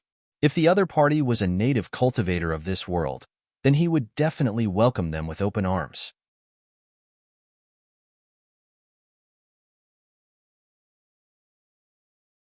Chapter 720. In the face of such a good thing, Zhou Yin and Wang Shiji agreed without any hesitation. Every man yearned to become stronger from the bottom of his heart and had a dream of becoming a hero. Now that the opportunity was right in front of him, wouldn't he be a fool if he didn't seize it immediately? Tang Zheng immediately taught them the basic knowledge of cultivation and also taught them the god-killing method that he had taken out from the Langya Pavilion. After that, the 4 of them went to class. After experiencing the continuous battles of the island nation and returning to the peaceful life of a university, Tang Zheng's heart couldn't help but calm down. Furthermore, he had delayed too many classes, so he had to make up for it as soon as possible. Although going to school was only a kind of experience for him, he still took it very seriously. The other students were already used to Tang Zheng's elusive appearance. This archaeology department, or even Yinqing University's anomaly, was far from what others could compare to. During this period of time, he was prepared to stay in school for a while. Moreover, with Princess and at home, he would definitely be harassed when he went back. In addition, he had originally planned to meet Lu Qingmei, but she seemed to have transformed into a workaholic and was still on a business trip. As for the company, with Mu Hongyan overseeing it, he did not need to ask about it. Proportion as a result, he became the most idle person. Of course, this was only on the surface. He still had a lot of things to do. This island nation experience had given him a lot of inspiration and benefited him a lot. Every battle that he had experienced was worth reflecting on. This was very beneficial to his cultivation. In addition, he had already cultivated to the 9th level of Anidia and was only a step away from the Oris core stage. This was a very critical moment. He had to cultivate well and condense a golden core. This was an extremely important period for a cultivator. If he failed to condense a golden core, then he would be rejected from entering the golden core stage. He would no longer have the opportunity to improve his cultivation, which would undoubtedly be a fatal blow. Furthermore, the higher the quality of the condensed Oris core, the faster his future cultivation would be. After class, the few of them ate dinner together. Just as they were about to return to the dormitory, they were stopped by Yi Dingdong's roommates. The 3 women were like 3 tigresses who came to denounce them. They already knew that the 2 of them had broken up. Of course, they believed that Tang Zheng had abandoned her and hurt Yi Dingdong. Fortunately, his roommate came to his rescue, and Tang Zheng was finally able to escape from the women's battle of words. Of course, he did not blame the 3 of them. They stood up for Dingdong, and this kind of friendship was rare and precious. It made him feel gratified for Dingdong. He walked around the campus aimlessly, looking at the lush trees and the various teaching buildings hidden under the big trees. He realized that he had not seriously strolled around the campus, and the school was so unfamiliar to him. Thus, he strolled around the campus alone, like a lonely traveler, blending into the beautiful scenery of the campus. Unknowingly, he arrived in front of an office building. He suddenly remembered that Professor Chi Shaowen's office was inside, so he walked in. When he opened the door, he found that the room was full of documents. Professor Chi was buried in all kinds of documents, and his thin body was almost buried by the documents. He flipped through all kinds of documents as if there was no one around. His expression was sometimes excited, sometimes depressed, like a madman. Tang Zheng was shocked. Didn't Professor Chi already return to work? How did he become like this? He looked even more down and out than before. Professor Chi, Tang Zheng called out softly. Professor Chi did not raise his head and said, "You're a delivery man, right? Put the food on the table. The money is on the table. Take it yourself." Delivery? Tang Zheng was stunned and looked at the table by the door. There was indeed money on the table, and the trash can beside it was full of fast food boxes. He didn't even have time to go out for a meal, and he stayed in the office all this time? Tang Zheng was shocked. This was like going crazy. He strode over and snatched the documents from his hands. Professor Chi resisted and tried to take them back, but when he raised his head and saw Tang Zheng's face, he was stunned and said, "Tang Zheng, why are you here?" Tang Zheng did not know whether to laugh or cry. "Professor Chi, what's wrong with you?" "I'm fine. I'm just researching." "There's no need to be so crazy about researching. Your body can't take it. What's wrong with this? When I was young, I did research for days and nights without sleep." Tang Zheng looked at the bony Professor Chi and shook his head. "But you're not the same as when you were young." Professor Chi turned a deaf ear and said, "Tang Zheng, you came at the right time. I've made some new discoveries recently, and I'm sure you'll be interested." "Professor Chi, it won't be too late for you to rest first." Looking at his appearance, Tang Zheng was worried that he would collapse at any moment. Professor Chi was in high spirits and said, "What's the point of resting? That's just a waste of time. Why don't you take a look at this?" Professor Chi pulled out a picture from a pile of documents. "What is this?" Tang Zheng took it and looked at it. It was a bronze mask, and he felt a sense of déjà vu. He suddenly slapped his head as he finally remembered where this feeling came from. When Professor Chi gave him his first class, he brought a bronze mask. Tang Zheng also saw a flow of air in the mask. This flow of air was pure spiritual energy, and after absorbing this spiritual energy, his true Qi actually increased. Not only that, if the spiritual energy was abundant enough, it could also nourish the 9 revolving pill furnace and increase its quality. In short, this spiritual energy was too important. Later on, he saw a similar antique in Old Way's antique shop, Imperial Treasury. Later on, he found out that these antiques were ancient sacrificial tools, but after that, he never saw another similar antique again. So Tang Zheng forgot about it. He never thought that he would see it again today. Moreover, it was clear that the bronze mask in this picture was different from the one he saw before.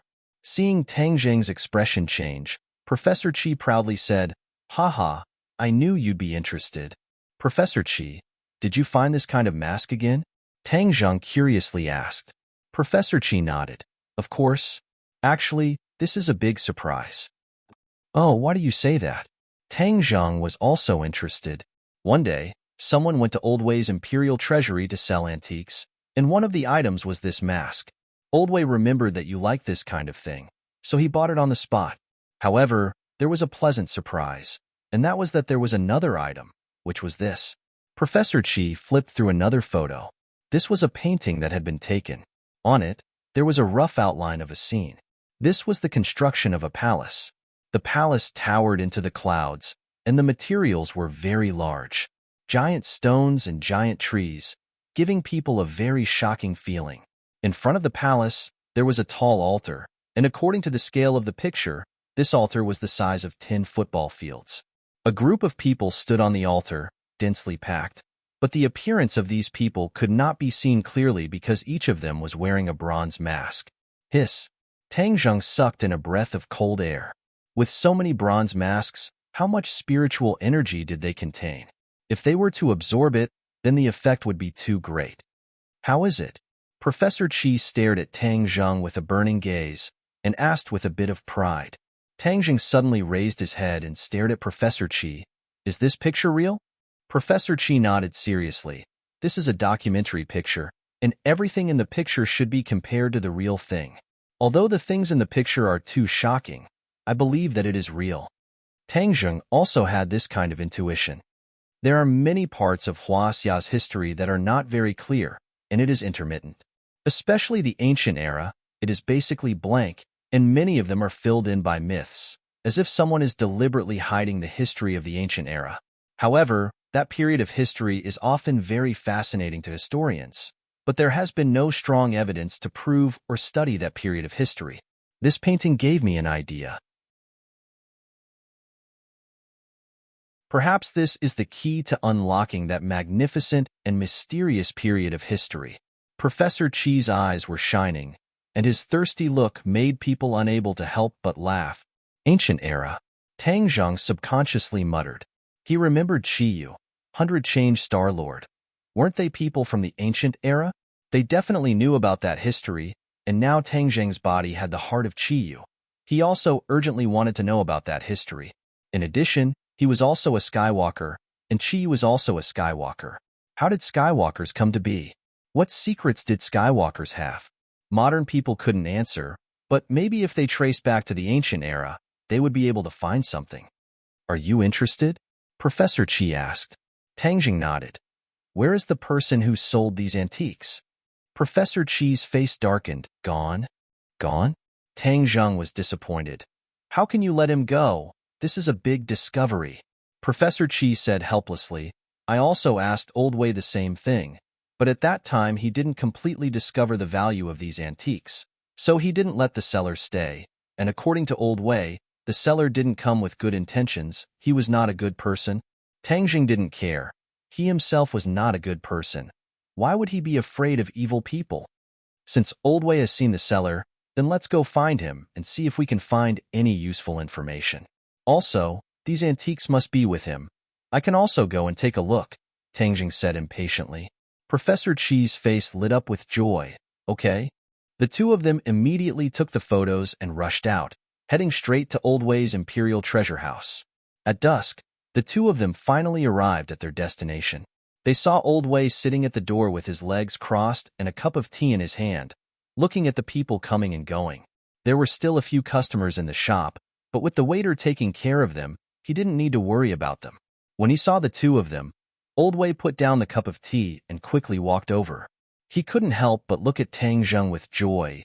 Young Master Tang, what a rare guest. Old Wei, you are wrong. We have been friends for more than 10 years. You are not as friendly to me as you are to Tang Zheng, Professor Qi joked.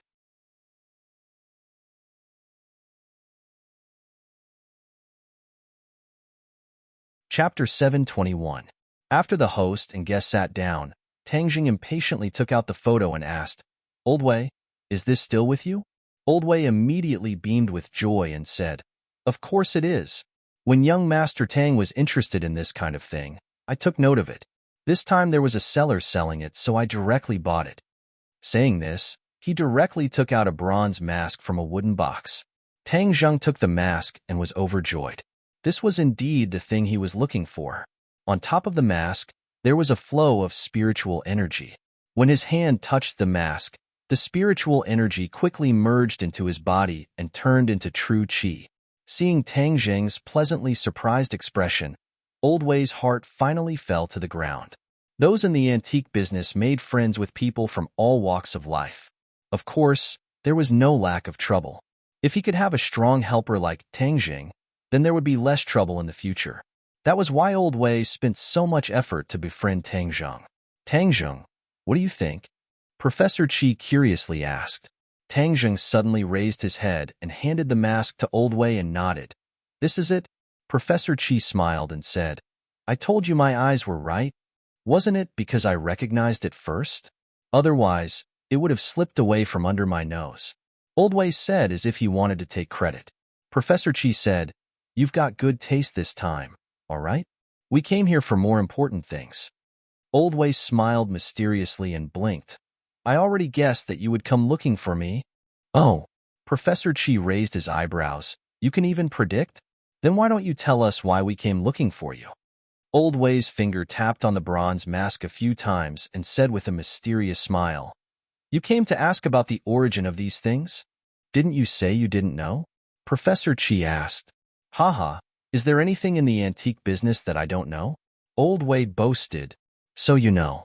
Then why did you say you didn't know when I asked you last time? Professor Chi glared at him and asked. Old Way wagged his finger and said, See, I don't understand your fiery temper. If I had told you back then, it might not have been a good thing for you. Now that young Master Tang is back, it's a different story. Professor Chi frowned and said, What exactly are you up to? Seeing that Tang Zheng was also listening attentively, Old Wei did not keep him in suspense. He coughed lightly and said, Listen carefully. The sellers of these things are not good people. They are grave robbers. Grave robber? Tang Jing and Professor Chi cried out in alarm at the same time. As a serious ancient examiner, they hated tomb robbers very much. For the sake of benefits, these people wantonly destroyed ancient tombs and cultural relics. Many of the ancient tombs that they stole were in a mess, and many of the precious cultural relics were destroyed. This was the most pitiful thing for the ancient examiner. Moreover, grave robbers often sold cultural relics overseas for profit. This kind of behavior was outrageous. Immediately, Professor Chi flew into a rage and said, Then why don't you call the police and arrest these people? Old Wei shook his head and smiled bitterly. Old Chi, I'm an antique shop. Unlike you, an archaeology professor, it's possible for us to deal with these people in our line of work. If I call the police, how can I survive in this line of work in the future? Every line of work has its own rules. People in the martial arts world have no choice. Professor Chi was startled when he heard this. He also knew that his words were too businesslike. As an authority in the archaeology world, he understood the twists and turns in it. He knew that Old Wei's words were not false. Moreover, these grave robbers are all bloodthirsty.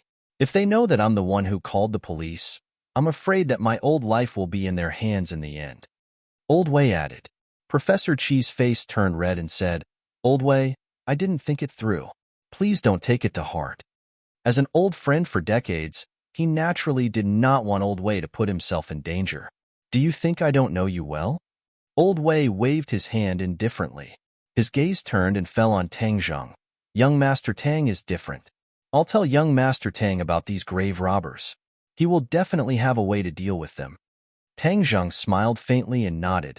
Old Wei is very thoughtful. It's just a group of grave robbers. Of course, I have a way. Old Wei clapped his hands and smiled. Good. This group of grave robbers is quite large. I've sent people to follow them for a while. They're active in Beijing, but according to my observations, they're preparing for their next operation. Furthermore, I heard that they're going to rob a large ancient tomb. Then we can't let them leave Beijing. We have to capture them immediately and interrogate them to find out where these things came from. Tang Zheng said impatiently. Professor Chi also nodded. That's right. We can't let them rob the next ancient tomb. Looking at the two men's impatient and indignant expressions, Old Wei quickly stopped them. Don't be hasty. Things aren't as simple as you think. If you want to know the origin of these things, don't act rashly. I've already found out that they are going to rob the same ancient tomb as the last one. These things were stolen from that ancient tomb. It's just that they didn't prepare enough last time, so they only took a little bit of the loot. This time, they are going to do something big. That's why they bought a lot of equipment and materials. Tang Jing and Professor Chi looked at each other. They were overjoyed. This way, they would be able to find the source. As long as they could find that ancient tomb, they might be able to find the answers that they had been looking for. Tang Zheng was very excited. If they could really solve many of the ancient secrets, or the secrets of the Skywalkers, then it would be very important to him. It was even more important than increasing his cultivation by a few levels. Professor Chi rubbed his palms together and said, So you're saying that we have to follow them all the way, like the mantis stalking the cicada, unaware of the oriole behind? Old Wei nodded, of course. Then hurry up and tell us the location. We will follow those damn tomb robbers. Old Chi, don't be so anxious. If you act too hastily and alert the enemy, then the gains won't make up for the losses. Old Wei hurriedly advised, this group of people won't leave the capital so soon. They're still preparing. When they are about to leave, I will inform young Master Tang, and he will follow them. I want to go too. Professor Chi volunteered. Old Wei frowned. Old Chi, you are not a young man anymore. You will definitely not be safe if you follow those tomb robbers. Are you sure your body can do it? It will be bad if you cause trouble for young Master Tang. No, I have to go. Professor Chi insisted. The temptation this time was too big. Professor Chi couldn't resist at all. Looking at his stubborn eyes, Tang Zhang's heart moved. It's okay. I will take care of you when the time comes. Professor Chi had helped him so much, so how could Tang Zhang leave him alone? Even if it was a little more burden, he didn't care. In fact, Tang Zhang had another idea in his mind. Why don't he just directly knock on their door and force them to tell him the location of the ancient tomb? But after thinking about it, these tomb robbers still had accomplices, so he had to cast a long line to catch a big fish and catch them all in one fell swoop. He couldn't let any fish escape the net, otherwise it would be a disaster for the archaeological world. Seeing that Tang Zhang had agreed, Professor Chi was ecstatic. He shook Tang Zhang's hand excitedly. Old Wei helplessly shook his head and could only agree. All right, take out that painting and let Tang Zhang take a look. Professor Chi urged. Old Wei took out another painting. This painting was already somewhat damaged. Tang Zhang glanced at it and found that there was no movement of spiritual energy, but seeing the painting with his own eyes, he still felt deeply shaken. The towering palace, the huge altar, and the mysterious sacrificial ceremony all exuded a mysterious aura. This painting doesn't have any spiritual energy.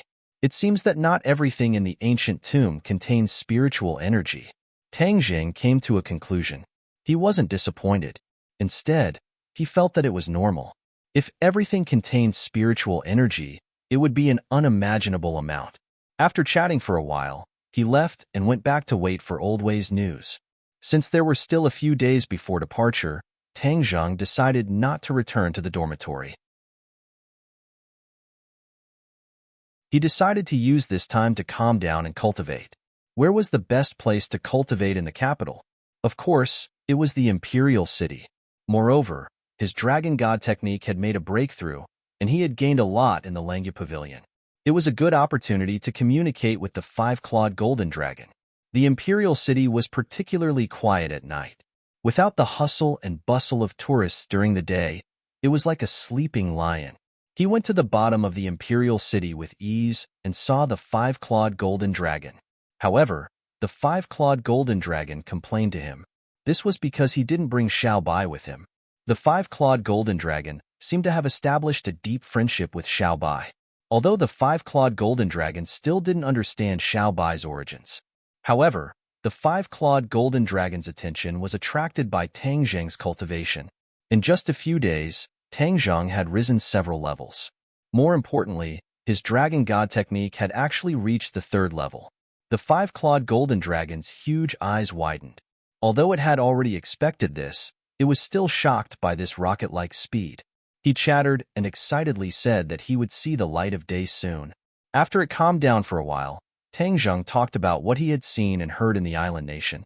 When he mentioned the Yamata no Orochi, the five-clawed golden dragon's eyes immediately lit up.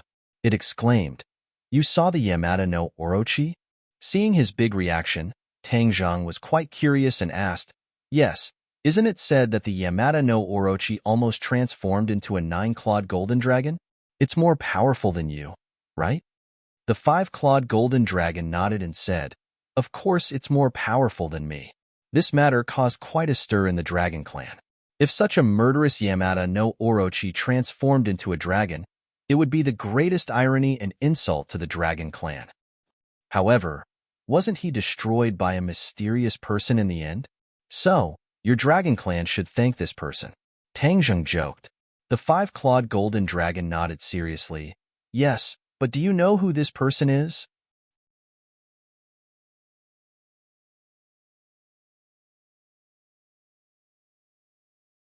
Chapter 722. Seeing Tang Zhang shake his head, the five-clawed golden dragon smiled as if he had already expected this reaction. He solemnly said, "This person is the first emperor of the human world, Qin Shi Huang." Qin Shi Huang? Tang Zhang was startled. Anyone who studied history would know this person. In the past, Huaxia was filled with warlords and 7 countries roamed freely. Qin Shi Huang established a prosperous era and destroyed the 6 countries, unifying the world. From then on, Huaxia entered a new era. So he was the one who broke Yamada no Orochi's dream of transforming into a dragon. Tang Zhang sighed. This generation's hero was truly extraordinary. Of course, this matter was not recorded in history. Let me tell you, the Qin Shi Huang that you humans know is only the tip of the iceberg. You don't even know his true identity. Why was he able to destroy the 6 countries and unify the world? At that time, the world was filled with experts. What did he rely on to accomplish this? The five-clawed golden dragon continued to ask. Tang Zhang was confused. How could he know these things? At that time, Huaxia was filled with cultivators. Each country had a large number of experts. You can imagine how terrifying that battle was and how powerful each country was. But Qin Shi Huang was able to accomplish this in a short 10 years. What he relied on was his identity. What identity? Tang Zheng's eyes shined as he asked. A celestial. What? A celestial? Tang Zheng was shocked. He almost jumped up. How could there be another celestial? Qi Yu was a celestial. How could Qin Shi Huang also be a celestial? Haha, you're also a celestial. How could you be scared? The five-clawed golden dragon laughed. Tang Zheng helplessly smiled. It was precisely because he was a celestial that he was scared. The identity of a celestial was filled with too many unknowns. Is being a celestial not good?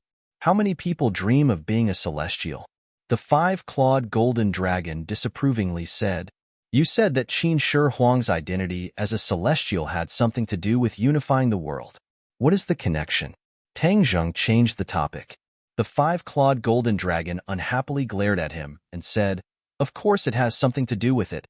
Skywalker's cultivation speed is extremely fast. They are blessed by the heavens. They will always do something that will shake the heavens and shake the earth. This is destined to be an extraordinary life. What is so strange about unifying the world? Then why didn't he live a long life?" The five-clawed golden dragon sighed and said, "A celestial's cultivation is profound, and their lifespan is naturally not short. However, Qin Shi Huang unified the world and killed who knows how many people. The sin of killing was too heavy, and it harmed the harmony of the heavens. The heavens punished him, and even though he was a celestial, he couldn't live to 100 years old. You should know that he sent people everywhere to search for the immortal recipe for immortality, but in the end, they still found nothing. This is his fate." Tang Zheng sighed faintly. A prodigy of a generation had fallen just like that. However, the matter of killing caused Tang Zheng to become vigilant, and he asked curiously, "Isn't the world of cultivators a place where the strong preys on the weak? Why can't we kill?"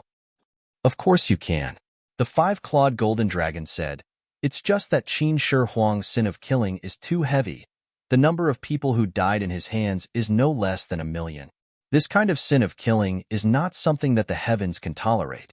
With 1,000,000 lonely souls haunting him, ordinary people would have died a long time ago. It is already commendable that he could live for so long." Tang Zheng heaved a sigh of relief. This did not affect him much. He was not a homicidal maniac. How could he kill so many people? Moreover, he was not in a hurry to save people, especially to the general public. He was still benevolent. Since Qin Shi Huang was so powerful, why didn't he directly kill Yamada no Orochi and let it escape? The five-clawed golden dragon snorted and said, "You think too simply. Do you know how powerful Yamada no Orochi was when it transformed into a dragon? In this world, except for Qin Shi Huang, there is no second person who can do this. Moreover, Qin Shi Huang was haunted by 1,000,000 lonely souls and his strength was greatly reduced. So dealing with Yamada no Orochi was already very difficult. Letting Yamada no Orochi escape was also something that he had no choice but to do." Tang Zheng sighed regretfully and said, What a pity. If we had killed Yamada no Orochi back then there wouldn't have been so many things after that. Perhaps there wouldn't have been so many deaths in that war a few decades ago. Everything in the world, every bite and every drink, has its own destiny. How can there be so many perfect things? The five-clawed golden dragon said. In the next few days, Tang Zhang attended classes during the day and cultivated in the imperial city at night. His cultivation improved more and more, but he was still a step away from the Oris core stage. However, his cultivation had already been completely consolidated, and he had also digested the gains he had gained during this period of time. Especially the changes in the War Soul Sword. He was pleasantly surprised. The black spots on it were getting fewer and fewer, and the dazzling sword body was slowly being exposed, as if it was undergoing a transformation. During this time, Yin Luyan invited him to a meal and even went to Ji Wuxiang's clubhouse. However, this time, he did not see this mysterious Ji Wuxiang. Tang Zheng's relationship with the Yin family was getting deeper and deeper. Tang Zheng also found out another thing, and that was that the Ye family seemed to be walking together with the Song family again.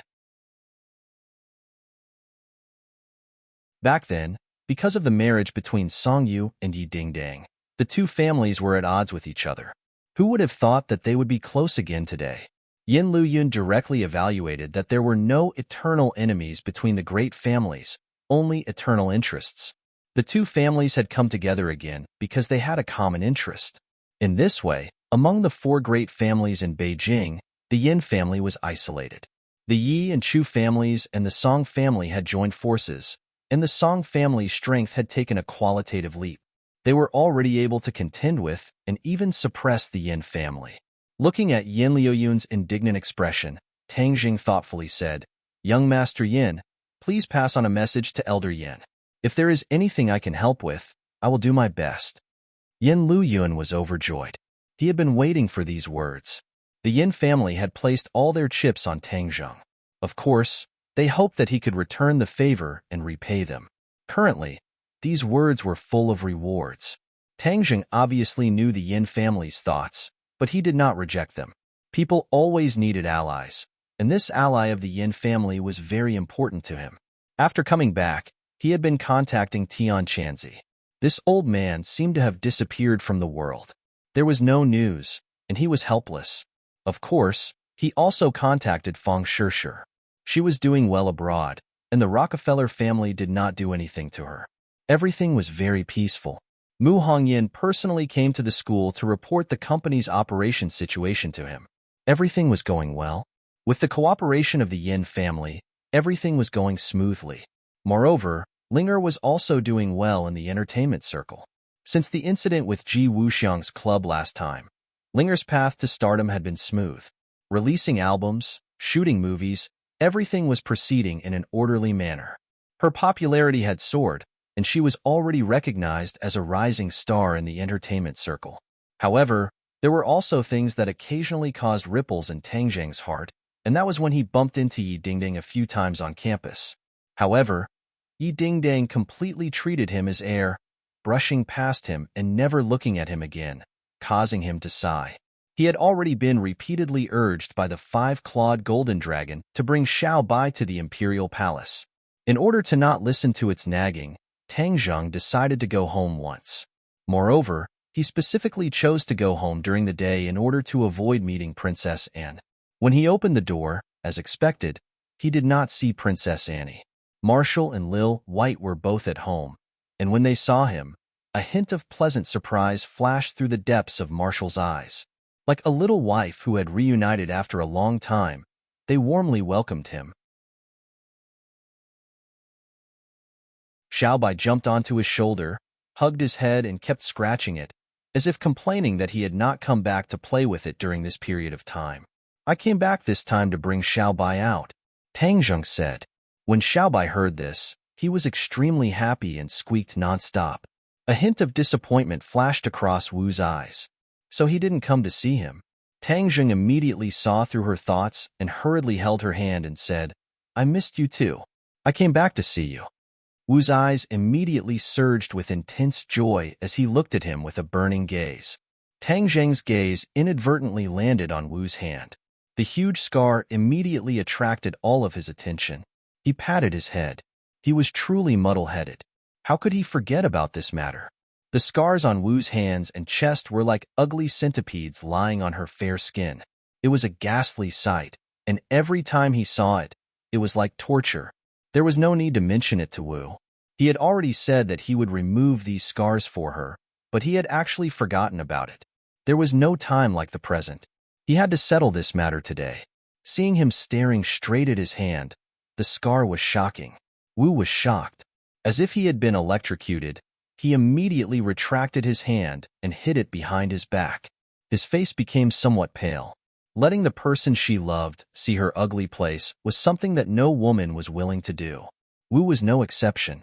Wu, I'll heal you right now and remove these scars. Tang Zhang grabbed her hand again, his fingers gently brushing across the scar. Wu's entire body trembled unnaturally, but when he felt Tang Zhang's tenderness, he could not bear to break free. When the two of them returned to the bedroom, Tang Zhang immediately activated his true qi to wrap around the scar, slowly melting the blood clots in the scar.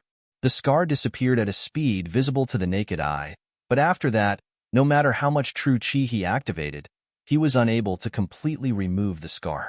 Tang Zhang was not depressed, because Tian Chanzi had once said that the scar would need to be healed many times before it could be completely removed, so there was no need to rush it.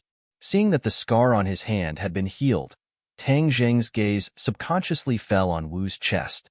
Wu's beautiful face could not help but turn red. In order to heal the wound on his chest, he had to take off his clothes. Although the two of them had skin-to-skin contact, it was still embarrassing. "Let me help you," Tang Zhang said gently, but from the corner of his eyes, he caught a glimpse of Xiao by staring at him with wide eyes. He immediately kicked it into the bedroom and could not help but laugh as he scolded, "You little pervert, you still want to peek? Where is your place?" Bang! The door closed, leaving only the two of them in the room. Wu could not help but laugh and said, "How would Xiaobai know about those things?"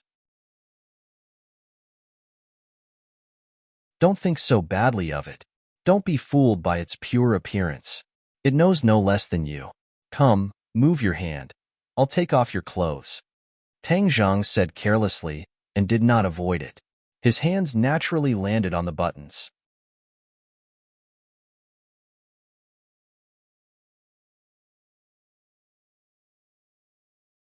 Chapter 7:23. The buttons were like little fairies, lightly jumping out of the buttonhole. The shirt was torn open, and the whiteness inside could be clearly seen. Wu's face flushed red. She wished she could find a hole to hide in. Killing enemies on the battlefield was not as uncomfortable. But in order to get rid of that ugly scar, she could only endure it.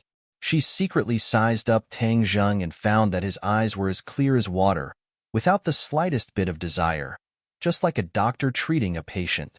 She could not help but heave a sigh of relief, but also feel a little disappointed. Not long later, Marshall's chest was completely exposed in front of Tang Zhang's eyes. Although he had seen it a few times, it was still so beautiful that it could captivate one's soul. Tang Zhang took a deep breath and gently covered his chest with his palm.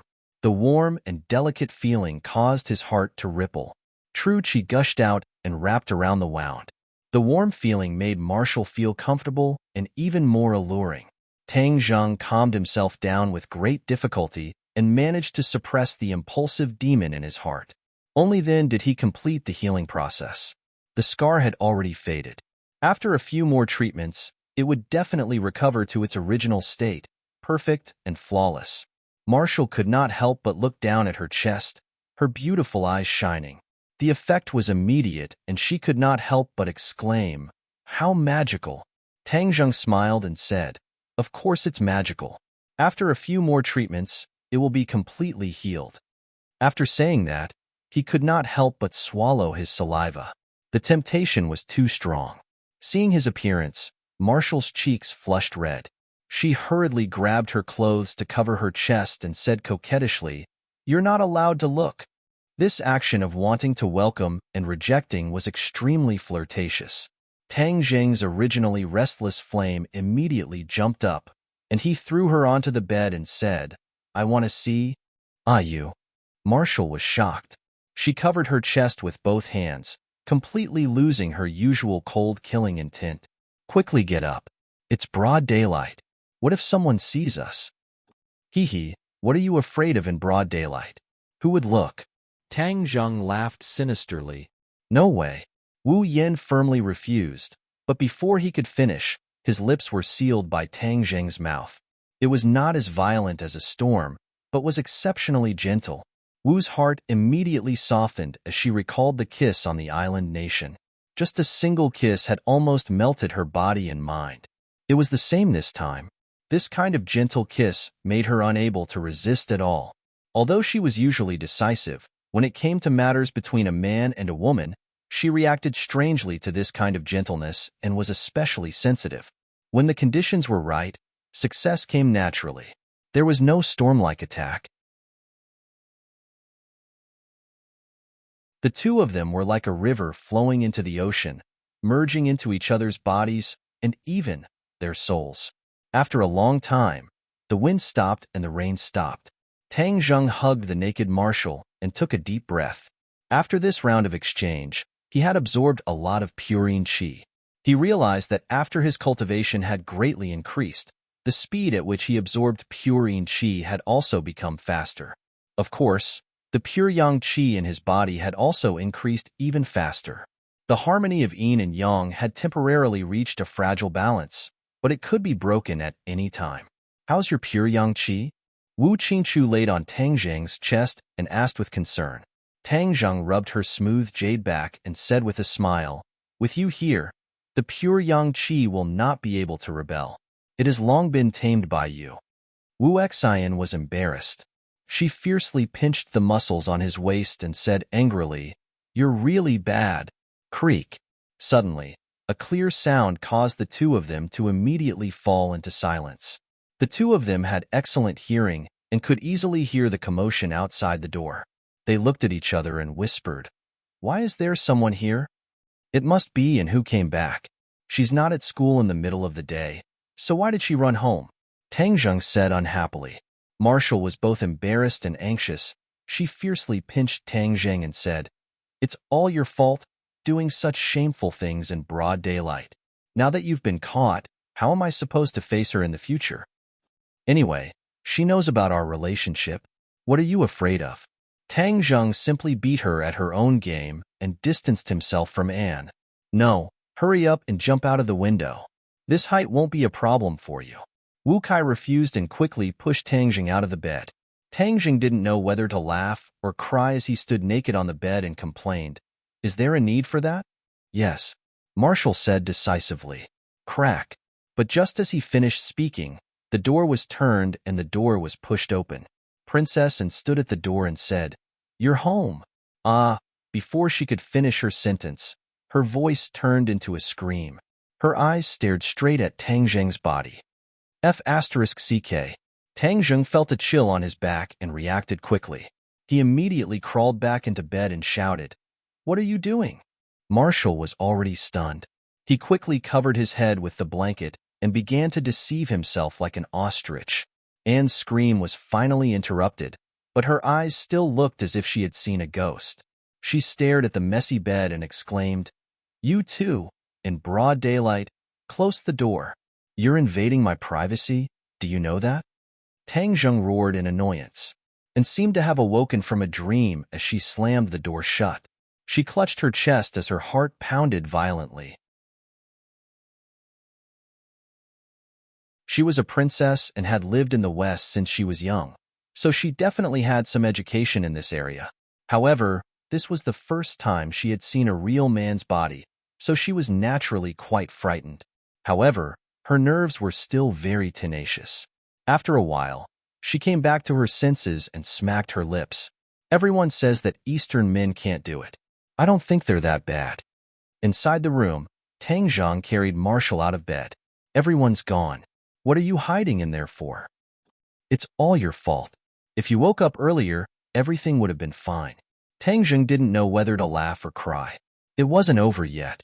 However, he was at a disadvantage. She had actually seen it all. He had suffered a great loss.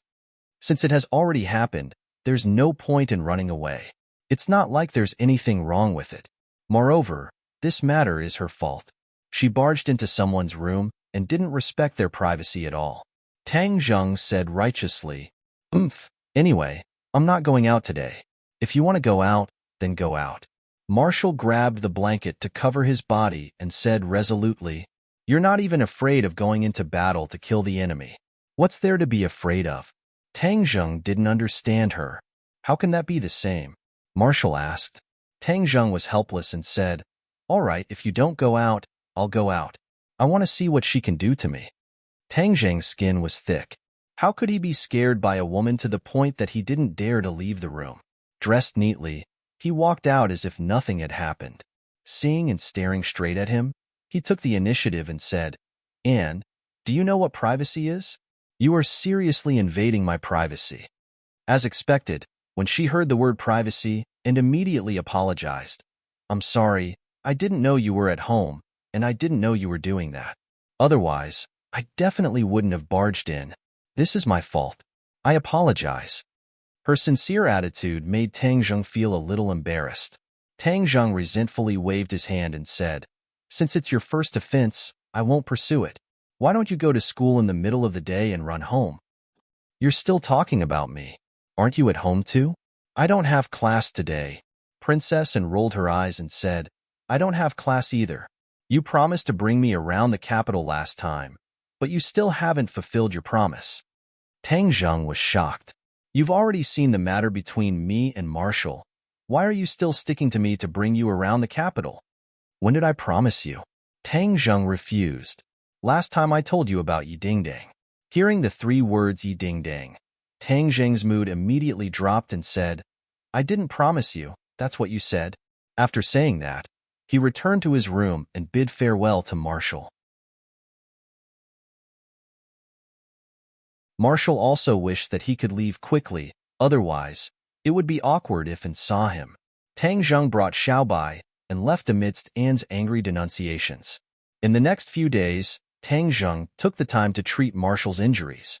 Those scars finally disappeared, and she regained her former beauty. When Anne saw this change, she was so shocked that her chin almost fell to the ground. She understood the international biomedical information very well, especially the treatment of scars. There had never been such an immediate effect. This was simply a miracle in the history of medicine. She kept asking Tang Zheng how he did it, but Tang Zheng completely ignored her and directly slipped away, causing Anne to stomp her feet in anger. The peaceful days were short-lived. Old Wei's call finally came, informing him that the grave robbers were ready to leave.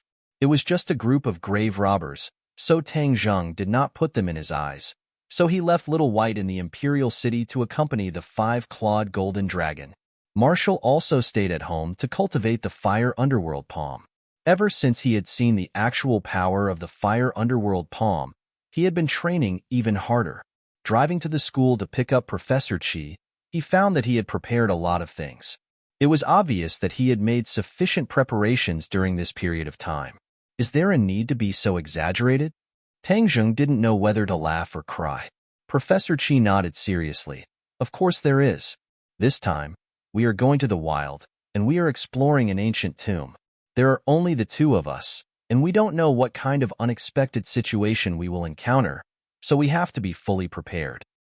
"All right, but there's no need to carry so many bags. I'll keep them for you first." Tang Zheng waved his arm and all the luggage disappeared into thin air. Professor Chi was flabbergasted. Although he already knew Tang Zheng's identity and knew that he had a lot of divine arts, he still couldn't help but be shocked when he saw this move. The 2 of them arrived at the place where they had agreed to meet up with Old Wei. Old Wei had been waiting for a long time and quickly came forward to welcome them. Seeing the 2 of them empty hands, he frowned and said, "Are you going to go empty-handed like this?" "The luggage is with him." Professor Chi pointed at Tang Zheng. Old Wei looked at Tang Zheng with a strange expression. Tang Zheng didn't want to explain and asked first, "Where are the grave robbers?" You're tuning in to the Warrior Lore YouTube channel. Don't forget to subscribe and join us on this journey to catch the most captivating stories.